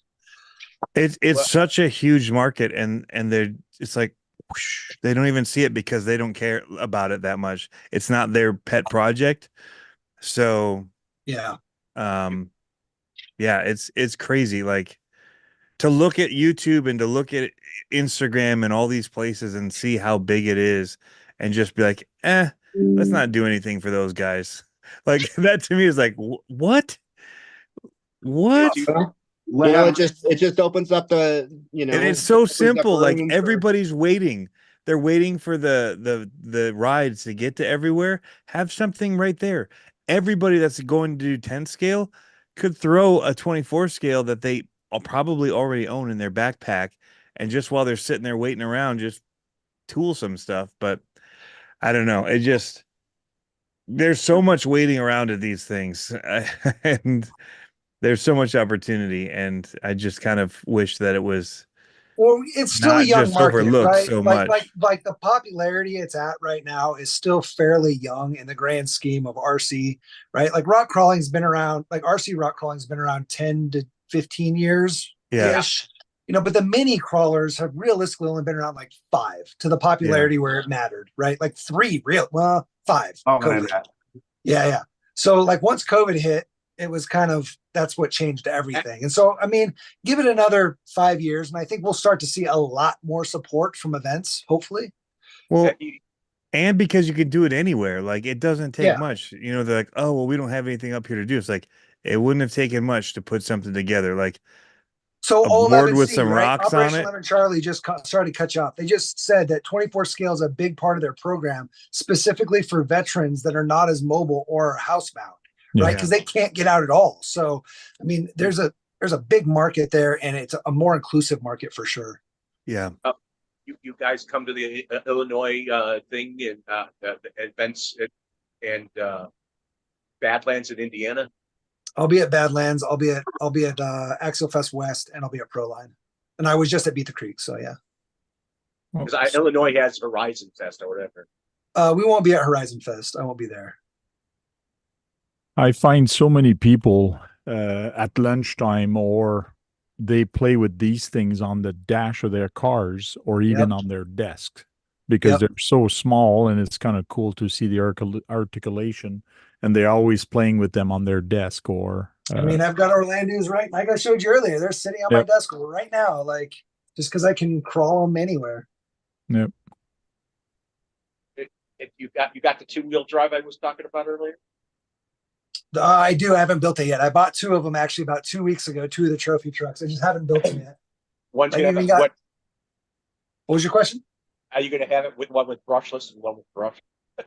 So sadly enough, FureTech's not making the brushless system for them anymore.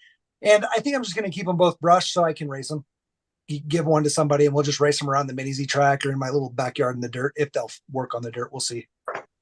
Now, you two guys were at the FureTech booth, but you don't really work for them. You just were at the booth. We were running their booth for them. We're volunteer help. Yeah. So basically FureTech was, they got us out there, give us the opportunity to be at the events. But then we run the booth for them. Van and I, we ran Beat the Creek last year. Van and I ran Axial West, and he was at Proline, but he was at Proline with his personal group there. And then this year he will be out there at Axial West again and Proline again with us. You know, Proline with his group, but Axial with us. And it's FureTech USA, and then another company that just started is Direct RC, which is an online retailer for all surface RC.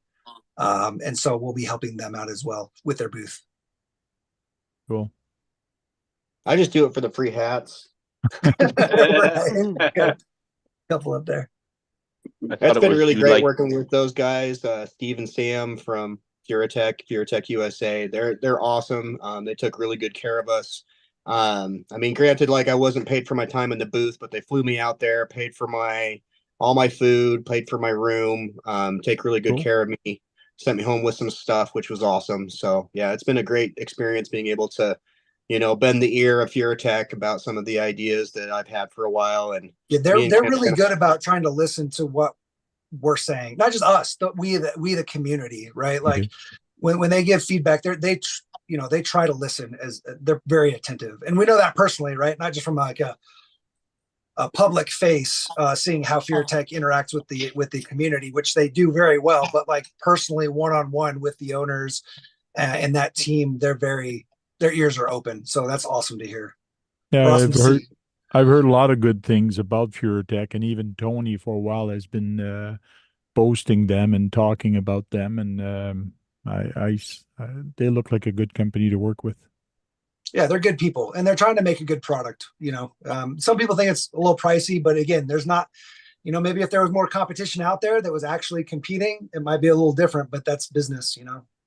Plus, that's what helps them innovate. Well, it's a niche. It's a niche product. All the electronics, how small it is, and things like that. It is a niche. Well, and they've got some of the best programming. Like I wish my 10 scale was as easy to dial in my motor as it is for my minis, because I just pull open the app and I've got essentially real-time adjustments, you know, drive it a little bit, change some things, drive it some more. I don't have to turn it off, turn it back on. I don't have to program it. Like, it's all instant. Well, they've Like, got 10 scale stuff too, I'm so you can floored. do it. Go ahead. Sorry. I said they have 10 scale stuff too, so you can make your 10 scale that easy. Well, yeah, you can. Yeah, but I'm floored every time a new ESC comes out and it's not Bluetooth enabled with an app on the phone. Like, I'm like, what are you guys doing? Why do I have to plug in a thing and then a card, to flip through channels, and then I got to turn it off and turn it back on, go drive it for 2 seconds. That's not the setting I want. Bring it back in, put it back on there, do it again, reset it all. It's just like the biggest nightmare. Whereas the FearTech, I'm just like literally not necessarily as you're driving it, but you can just adjust things as you drive it. Turn up your drag brake literally while you're driving it. And unless you're filming. Because then you can't do I've done it while filming, Tony. You just got to get better at it. Yeah, it really is. Like, I don't even try. Everyone's like, "Hey, have you tried this one, the dinky one, this whatever?" I'm like, "Can I do it from my phone?" Not interested. Yeah. I'm seriously not. I don't got time. Like, I'm not gonna mess with that. I don't have the time. Yeah, we'll get there. More companies will get there. Yeah. You know, I'm just surprised the big ones. But some of the big ones aren't. Like, I know, that's what I'm saying. I'm not trying to throw it at Hobby dinky. Wing and Sorry, like Spectrum, Castle came out with theirs. I'm like, wait, so I got to plug it into a computer because it's shipped in high speed mode, like fast mode, but it was mainly built toward a crawler market. Yeah. But both Castle and Spectrum both failed. I don't know how they did it. I'm just going my controller and do my curve, because guess what? I ain't gonna play. I've probably lost the adapter. I know I've lost the dongle to attach it to my computer. Anything extra that I got to keep, there's so many stupid little things we have to have as attachment. Even the Hobby Wings, where you've got the little, I've got like 5 of those Hobby Wing little boxes that all work for different ones, and then you don't have the right one with you. And I mean, the Bluetooth is the way to go. Yeah, FMS. You guys like FMS? Thank you, Javier. We'll see you later, Javier. Catch you later. Bye, See you soon, Javier. Yeah, FMS makes great stuff, and they're coming out swinging. Like, I can't say much, wait but till I've heard this time some next things. year. You wait till this time next year. You're gonna be fucking floored. Or, excuse my language. Oh, yeah. But yes, we've had that guy on here. We had the guy who helps promote them on here, the British guy out of China. He came on this one. China. Yeah, that was from Fair RC. You're talking about Joe from Fair RC. Yeah. Yeah, he's not FMS, but they are a family. They're related to FMS, but they're not FMS. Yeah. But yeah, FMS is going to be killing it in the next year. It's going to be awesome to see. But I mean, Relarlo could end up making us some minis too eventually. But look at what they've done with the 7th scale. Yeah, they're Relarlo 9 different settings for lights. Yeah, it's nuts. It's nuts. It's a pretty cool truck. I got to play with Joe Exo Caged. His at Beat the Creek. He let me run it around, get a little video of it. It's a pretty cool truck. You know, and for the price, for how big it is, it's a pretty good truck. Yeah, that's a lot of things. It's a nice looking rig. Did you get one, Tony? No, I've told almost everybody no to anything in the last 6 months. Nope, not interested. Nope, not interested. Except FearTech. If they talk to me, I said definitely interested. It's just I don't have enough time for everybody right now. I'm at that point right now too. I feel it. I'm like, I got such a backlog. That's exactly it. So I'm curious, like, what's going to happen going forward, because everybody's coming out. Like, at first I'm like, man, I hate 18th scale. I still don't love it as much as everybody's doing 18th scale. I'm like, it's just enough bigger that I don't like it. Like, you know, the new FMSs are 24, true 24, right? The new FMSs? Yeah, the new FCX. The Defender lines. There's 4 Defenders, different Defenders. A Defender 90, a Defender, whatever the other Defender is. D110. Yeah, and then the there's one more. I can't remember. They're public There's a right company now. There's a company that does Galande that does a. So I was wondering, I'm like, is everything gonna move to the 1/18th? Because like I thought Actual had the pretty. I mean, like they had a huge market share out there, and everyone was like, "Oh, we're just gonna do something different and not play in that market." I'm like, what are you doing? But now everybody's there, but nothing seems to really be taking hold except maybe the FMS ones. Yeah, we'll see. The new don't know. FMSs So- are true 24s though. They're going to be almost Kyosho sized, almost. Really? Yeah. Almost. Yeah, it's still on the same. It's still a 2-speed, still on the same platform, kind of, but they're straight axle and they've got scale interior. They are sick. You should go look them up. Okay, so that's got me interested. I like all of the sounds of all of the Dude, straight they're axle and awesome. everything. Yeah, Okay. they're awesome. They So come out. that was one of the things I'm like, is anybody else going to come into that market or not? Or yeah, but FMS did. Yeah, so hopefully I would like to see it too, because I personally like the 20th to 24th scale more than the 18th as well. Because if I really want to go, like the UTB 14 is a really cool truck that's like a Big. smaller scale. But it's a cool truck that's a small scale you can take out with you if you don't want to take a 24th, right? Oh, You don't. the UTB 18, which is bigger than even the 18. Yeah, Yeah, but that's the my point. 16 It's like scale if one. I'm gonna go bigger than a 24, I might as well just go to the UTB 14. Yeah, because either way, it's on the outside of your backpack, Right. not the inside. Yeah. Right. Yeah. Look at the amazing things they're doing with 12th to 16th scale. This one. Yeah. I mean, They're so fast now. Like I said, Guru. It really isn't that much bigger when you like what you're talking about. I mean, it's like you definitely know it's not the same as the other 18 scale, but if you had to choose one when it's already too big to put in your backpack or your pocket. yeah, like, and that's my point. Like, I'd rather take the UTB 18 than take my TRX 18. Yeah, I got you. I mean, But I'd really just rather have more 24 scale options, honestly, Yeah. or 20th scale. What do you got there on your under your mini RC sign? This is the Cayman Pro V2, which is Okay. a very big. It's a 20th. I mean, they call it an 18, but it's a wide. The 20th. body's The body's a smaller. It's 20th. like, yeah, the body almost feels 24, but it's got wide axles. Yeah. Right. Yeah, it's a very wide truck, but the body is thin. What Well, do you that's, think that's of where the line really gets blurry. You know what I mean? Because you Yeah. can run like Super 8s on a 24, and it's now basically an 18, except you got to deal with the little tiny bolts. And I think Yeah. maybe that's why the market really likes the 18s right now, is because the bolts are just slightly bigger, and I think it makes it easier to work on them. The Yeah. 18s are easier to work on, and you don't break as many bolts, right? Like you see people breaking the 1.4 on the axles all the time. Like the M14 screws going into the axle housings, aluminum axle housings, people are constantly breaking with the links. A lot of times they're using the wrong ones anyway. They're trying to put the the stock No, steering links in and stuff. Right, Oh, that's God. true too. That's true too. Well- But you don't see that happen in the 18s because they're running M15s or M2 and M25, right? Yeah. Which is a much bigger bolt, so it's easier to handle. You're less likely to strip it or break the head off.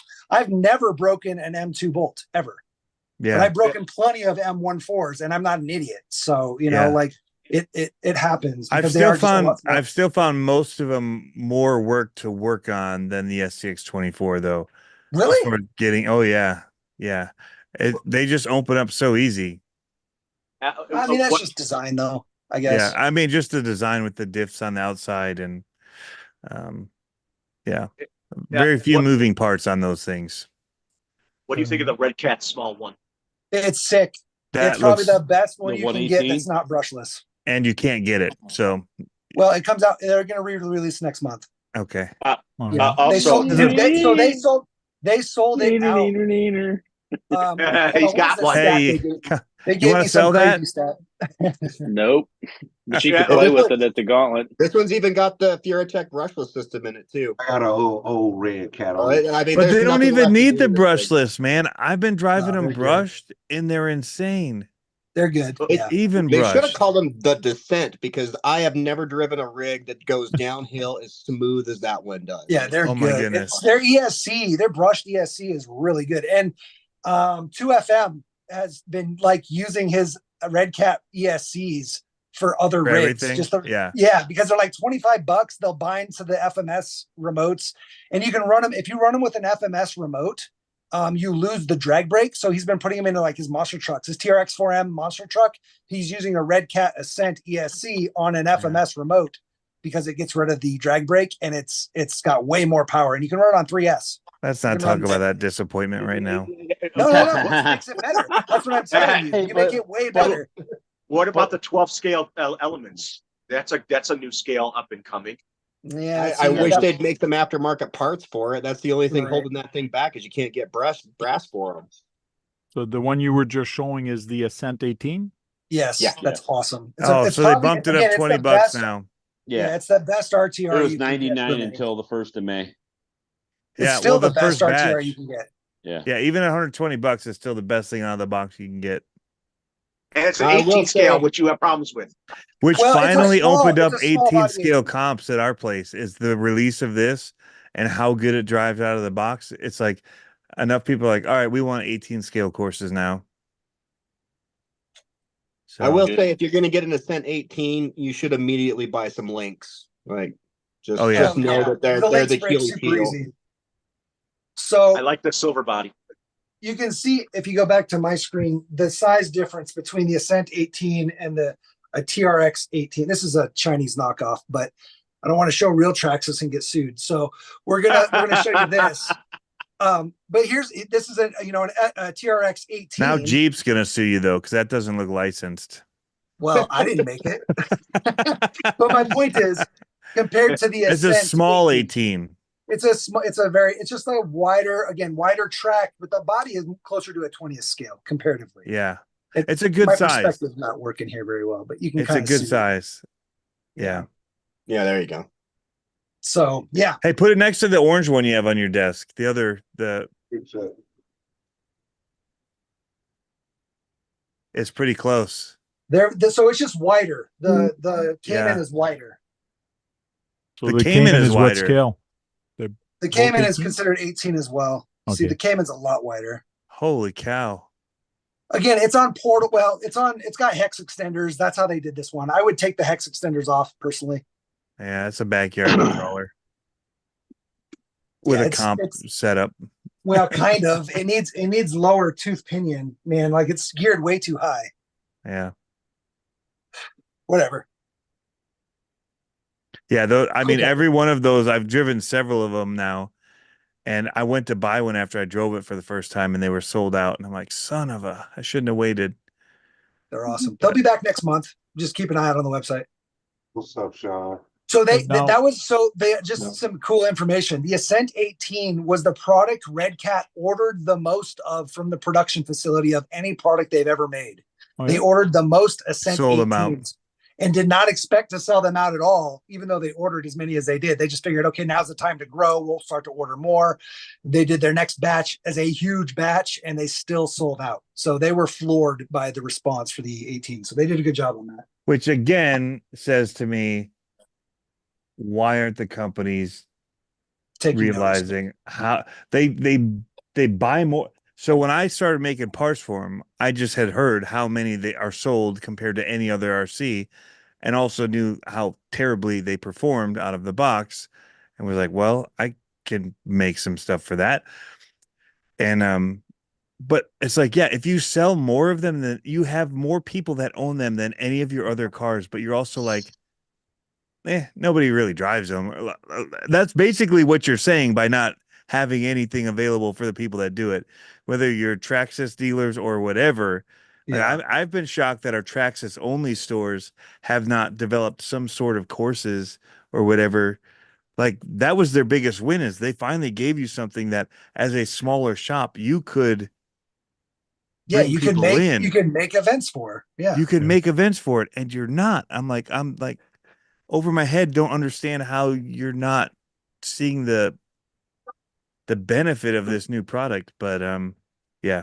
Well, didn't I read some statistic that the mini crawler market is the fastest growing segment of RC, like bar none? Like 100%. 100%. Well, I think somebody here is going to disagree with you guys, because this guy last year or a few years ago tried, and I say tried, to blow up an SCX 24. Hey, Sean. Irishman. I did, and that was like a major failure. But the next one won't be a failure. The next one will be a nice unboxing. Hey, you're in Michigan now. You can blow it up real good. I know. Well, I'm not going. I'm going to actually I'm waiting on the new hydraulic block for this, and then I'm going to unbox this bad boy with the dozer on the excavator. Wait, the Betty?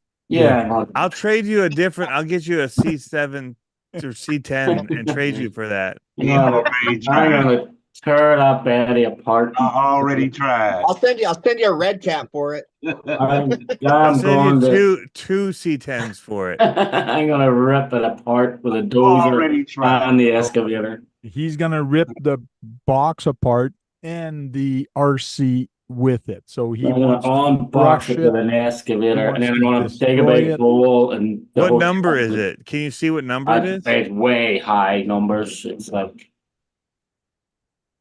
6,000. Okay, on that note, Oh, I've nobody gotta cares. leave, guys, Yeah. 'cause That's what I mean. It's way high number. Like, I can't be around for somebody that's gonna destroy a Betty. So on that note, Believe me, it's a failed attempt. He is not going to do it. He's not going to.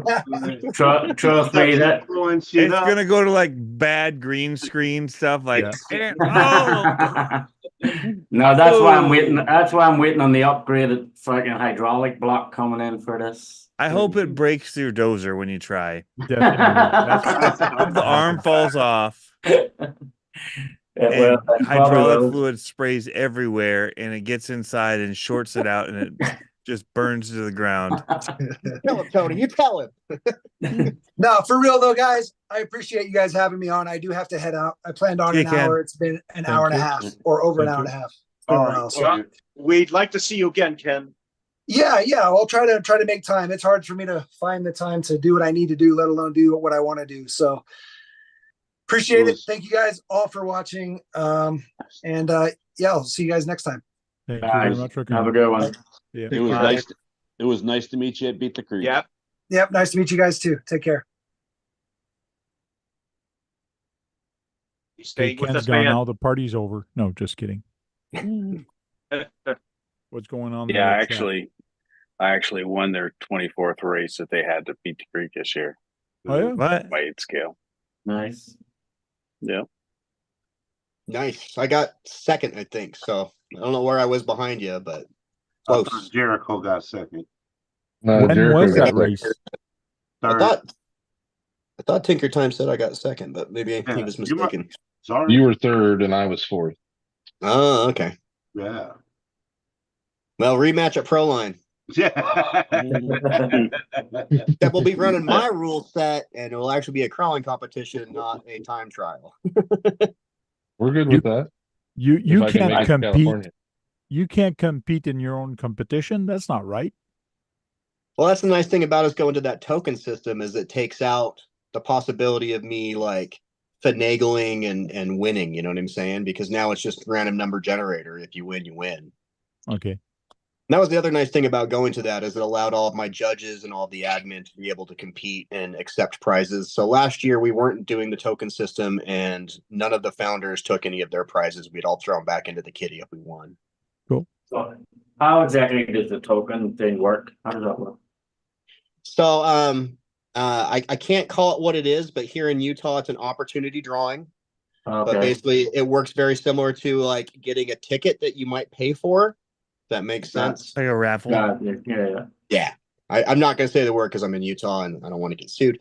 Yeah. But anyways, so the way that we work it is that you get a token for pre-registration because I want to try to get everybody to pre-register early so I can put them into their time slots because I'm getting so many people now that I can't just have everybody show up at once. Otherwise, they'll be waiting in line for hours. And then if you place first through fifth, you get, I think fifth place gets 3 tokens and first place gets 10 tokens. And then if you compete in any of the specialty events, same kind of thing there. And then if we see you doing community service, we'll write down your driver's number and then we'll give you more tokens for that. And then I put everybody in to a spreadsheet and then I randomize that. And then I do random number generators and I find my winners from there. And then I random number generate the prizes themselves as well. So that's awesome. Randomized. Yeah. That's actually pretty awesome way to do it. Do you guys do trophies or anything too for them, or no? Not even like just not yet for the glory. So yeah, we best so in our score. rule set it says like bragging rights are the first prize for any winner. You know what I mean? Yeah. We want to put the emphasis back on having fun and not so much about that competitive nature, even though we want to have fun competing.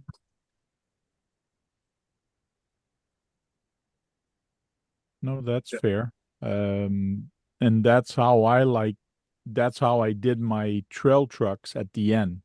It's just a random prize. So everybody was a winner. So you Yeah. had fun and you just draw prizes, and it's not because you came first that you're going to have the big prize. It's whatever ticket you have. Yeah. When we do ours at the Gauntlet, we let our people run it. But when we build it, either I or the other guy that isn't going to run it to make sure it's doable. Yeah. And then nobody else can be on it or try any of the lines or any of that. But we've let them run. But it's only for a trophy. There's no real, like, you're not winning a prize. All the prizes are given away in raffles, like you're saying. But we don't do extra tickets either for winning. It's just a simple trophy. But I like that idea of the tokens, though. That's pretty cool. Yeah, it's worked out really well. We test ran it during our winter comp and felt like it's especially for pre-registration. I find a lot of people don't pre-register, and on my events, that's why I have the most problem. How many people are actually going to show up? Yeah, how do you plan for food and different things, and timing it out? Like, we've just figured with the Gauntlet, we're going to have a ton of people, and that's why we use time. We do it for score, but we time limit, like, as far as like you've only got this long to make it through. And so they just have stopwatches to make sure that they're not going like 20 minutes on the course. Yeah, we run time as well, but that's usually just to do a tiebreaker. Yeah. Yeah. That sucks. I'll get to the Gauntlet some years. This freaking year, it's just like a couple of weeks too late. Like, because I have to be in Virginia the second week of September. Oh, yeah. Because on Facebook, sometimes that's where I put my events. And the last event I did, there was 115 people interested in doing on-road race. And I've never seen that before. I go, wow, this is crazy. And only 15 people showed up. Wow. I still want to see an Ottawa crawl. I want to see a night crawl in Ottawa. Well, a city crawl. Just give it a couple weeks. Like I said, a bunch of people said they were interested. Maybe there was the weather that day. Yeah, maybe. Or yeah. But it's good that there's interest. Yeah, there is. That's great. CCRC wants to know, Sean, what part of Virginia? It's going to be near Alexandria. We want exact addresses. Yeah. Phone numbers. So you can steal the Betty. Dates and times. We want to know exactly where you're going to be, when you're going to be there. And we're not going to do anything weird. We promise. Yeah. Potomac or something is the name of it. It's not that far from Alexandria and stuff. That's more information than I'd have given, but. Hey, Frank, I sent you some better photos of those courses, the monster truck track. They're all on. Oh, that's so cool. The monster truck course is awesome. Yeah, I bet people would love to see that. Welcome in, Urban Legend. Now, where is that that track? So that's in the Canyon Hobbies hobby shop in Sandy, Utah. Yeah, there it is. That's approximately 20 feet by 10 feet, I think. Oh, that's for 18 scale. Yeah. Yeah. We specifically designed it around the LMT, the mini LMT. We do run races for smaller scales, so we kind of just mash the the new 4M monster truck will probably be racing right alongside the FMS Smashers, because neither of those can really compete with the mini LMT. And then that's the indoor crawling course for Canyon Hobbies. We named it Mount Olympus. Wow. You know, the FMS fast motored ones can do it. They're fast. They still won't keep up with the LMT. They don't handle like the LMT does. The LMT is essentially just a smaller LMT. So I see 4 sections and more durable. And there's a center section. That's kind of cool the way they did that. Yeah, so each one of those tiles is 4 foot by 4 foot, and you can arrange them in just about any way you want to. But there's 2 of them that link together with a mountain piece. And that's kind of what you're seeing in the middle is that mountain piece that connects to the two approaches. Cool. You even got tunnels. Oh yeah, and there's tunnels all over that thing. And what did they put for the mountains? What kind of material? So your substructure honestly can be made out of trash. Tony actually has a really good video. That's actually what got me started on doing indoor courses with his video. And you can use tin foil, anything you want to, but my preferred medium is closed cell foam. So that would be like the black foam or the pink foam that's usually around electronics. And then I will generally carve that into the shape that I want it to. And then I will adhere it all to itself with barbecue skewers, like the ones you get at like the Dollar Tree, and hot glue. And then once you're done with that, then you just coat the whole thing in plaster wrap. And then I use a mixture of sand and acrylic paint. And then I'll actually come in after it's already done and decorated and painted, and I will spray on white glue, and then I will mist sand over it to basically turn it into sandpaper. The other course that I built, I actually made all completely out of concrete, and that one was 1 foot by 2 foot tiles or 1 foot by 1 foot tiles. I'll send you some photos on that too. That's your little ones that have the cool structures out of them. Yeah, so yeah, those are sick. Yeah, and they're made out of real concrete, which is kind of cool because then you don't have to worry about any of the grip. Let me. That other one would be cool. A little train track going around the outside of it or something. That'd be pretty cool. I always thought it'd be really cool to mix a like a mini Z race course in with the mountains. I thought that would be awesome. Yeah, that would be awesome. Actually, So a little train track going around that would be cool. Yeah, that outdoor course is sweet looking. Do you have people running the mini Z 28 scales with those 24s on that thing? Yeah, wouldn't that be awesome? I mean, there's a difference, but I still think it could do it. Okay, I just sent Frank. I just sent you some more photos of the one that I did for Street Addictions. So Street Addictions is actually in the mall, and Street Addictions is inside another company called Auto Addictions, which is an auto museum. So like we've got a crawler course sitting right next to a $2 million Lamborghini. It is. Don't let it it fall is a on super it. fun venue. Don't let one of them fall on it. So that there is the Street Addictions course. So it's backlit, and then all of those pieces are interchangeable, kind of like Tetris pieces. You can move them around, and anywhere those two pieces meet, it creates a new line. So there's thousands of different configurations that they can put that into. I'll send you some more zoomed up photos too, so you can kind of see the quality of the build. And I actually scrolled down and I saw that you had more pictures that you actually sent me.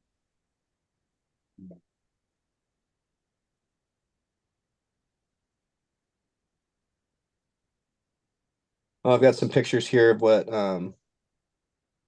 that foam looks like. I'll send those too. If anybody ever has any questions, you're working on indoor courses, you can always DM me on Facebook. I'm always happy to talk about RC stuff. Look at the texture on those, right? So good. Yeah, the texture on it looks pretty good here. So those were all sculpted by hand by me and Microcrawler Club team. And we just used little, the same kind of tools that you would use to work with clay. So like silicone tips. So you just, you do a dry mix. Well, I should say a drier mix of concrete. And then we would mix in all-purpose sand. So it's Quick Right Portland mix, which doesn't have any aggregate in it. And so you've got to mix the aggregate in yourself. And I choose to use sand because it's more scale versus, like big rocks and stuff. I'm sure. And yeah, it is not light. So that the table is actually a welding table that I was able to purchase on Facebook Marketplace for fairly inexpensive. But the substructure was built the same way as this. So that's the foam. You're dealing with hundreds of pounds. Yeah, that course is not easy to move. And that's why the Canyon Hobbies one was built so much differently with the plaster wrap, is because he takes that around to, like we just did the Off-Road Expo locally, and then he's taken around. I think he rents it out for birthday parties, and then he also has it available at his hobby shop. I think it's like $5 for the day. Hey, do you still have that course, Tony? The one you I made? have one in my basement, yeah. And I actually have one that's made out of foam. It's like a Moab kind of a thing up in my studio. Who done the painting on that one? The painting's actually pretty awesome. Yeah, painting's really good. Isn't it? Yeah. You got shadowing and everything. Yep. So the way that I got those tire marks on there, I actually got that from a good buddy of mine, Jake Calvin. It's powdered graphite. And so you just paint it on with a paintbrush and just smear it to make it look the tire tracks. And then you just have to hit it with some matte clear to get it to permanently stick onto it. So there's a pro tip for you. No, it looks great. Well done. Yeah, paint job's freaking awesome. Thanks. Yep. Okay, It was it's a lot of past fun. 11:30. We're going to start saying our goodbye. What we do is we do a round table and we just say goodbye. So we'll start with Sean's RC Construction. Hey, everybody in the chat. Thanks for showing the support and being here. And thanks for always being here on a Thursday night. We know when we get home from wherever, you're always here. So thanks a lot. Sounds good. Thank you. Top Speed Mitchell. Thanks for the invite. Dirk, good to see you, buddy, on the show. And keep them fast, everybody. Thank you very much. Tony, thank you very much for coming. I know you're very busy. I appreciate you coming back with us and talking to us and hope to see you back again soon. You say your goodbyes. Yeah, thanks for having us. Sorry I was late getting in here and then computer problems, but always awesome hanging out with you guys and awesome that you're still doing this tank. Not a problem. Thanks. John called it. He said you were going to jump in late because, anyways, he called it at the beginning. Says, watch that. Tony's like Tony that. will not be in early. He'll be in late. Tony's like that. It's Tony. That's I'm okay. late for my own show most nights. I was gonna say if Tony's gonna show up near the beginning of the show, it'll be about 10 minutes in. Yeah. I was texting in the chat about 10 in. Yeah, I saw. Yeah, we see. I just got home. KBRC, are you there, Keith? Now he is. Keith. Oh, yeah. Thanks. Want to say your goodbyes? Yeah. Thanks, Tank, for inviting me. Keep your RC muddy, your hamster smiling. We'll see you later. Thank you very much. Jem's Hobby. Thanks for having me, Tank. Always a good time. Dan, thanks for coming in, even though my son beat you at the crawler course. And, Oh. he beat me too, so don't feel bad. Cool. But great information, awesome courses you made, and thanks for stopping by, man. Appreciate it. Hey, you got to live with him. Thank you. Truck Tech Joe. Yeah, thanks for letting me come in. There was some pretty good information tonight. Definitely have to look into the rule sets they're setting up for the 24s for other events. So thanks for having me. Sounds good. Thank you. Guru. Thanks for giving me the opportunity to be on the panel. Always a pleasure. Thanks to Van and Ken and Tony for their valuable information. And as I always say, all skills matter. We'll see you. Thank you very much. Unknown RC, Eric. Hey, I didn't think I was going to be here, but thanks for the invite. Nice meeting everybody. Sorry I'm so quiet. I'm still drugged up. Have a good week. Thank you. Kurt. Looks like Kurt's gone. Yeah. Dennis, Trail Crawler RC. Tank, thanks for the invite. It's always good hanging out with you guys, meeting new people, talking about different stuff. Tony, it was nice seeing you again. Vaughn, it was good to meet you tonight.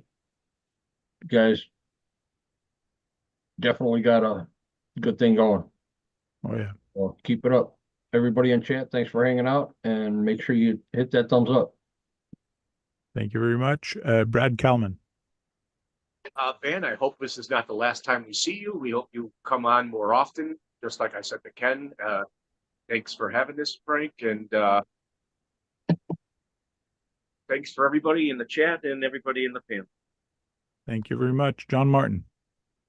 Thanks for having me. It was nice seeing you and meeting you at Beat the Creek, and catch you guys on the next one.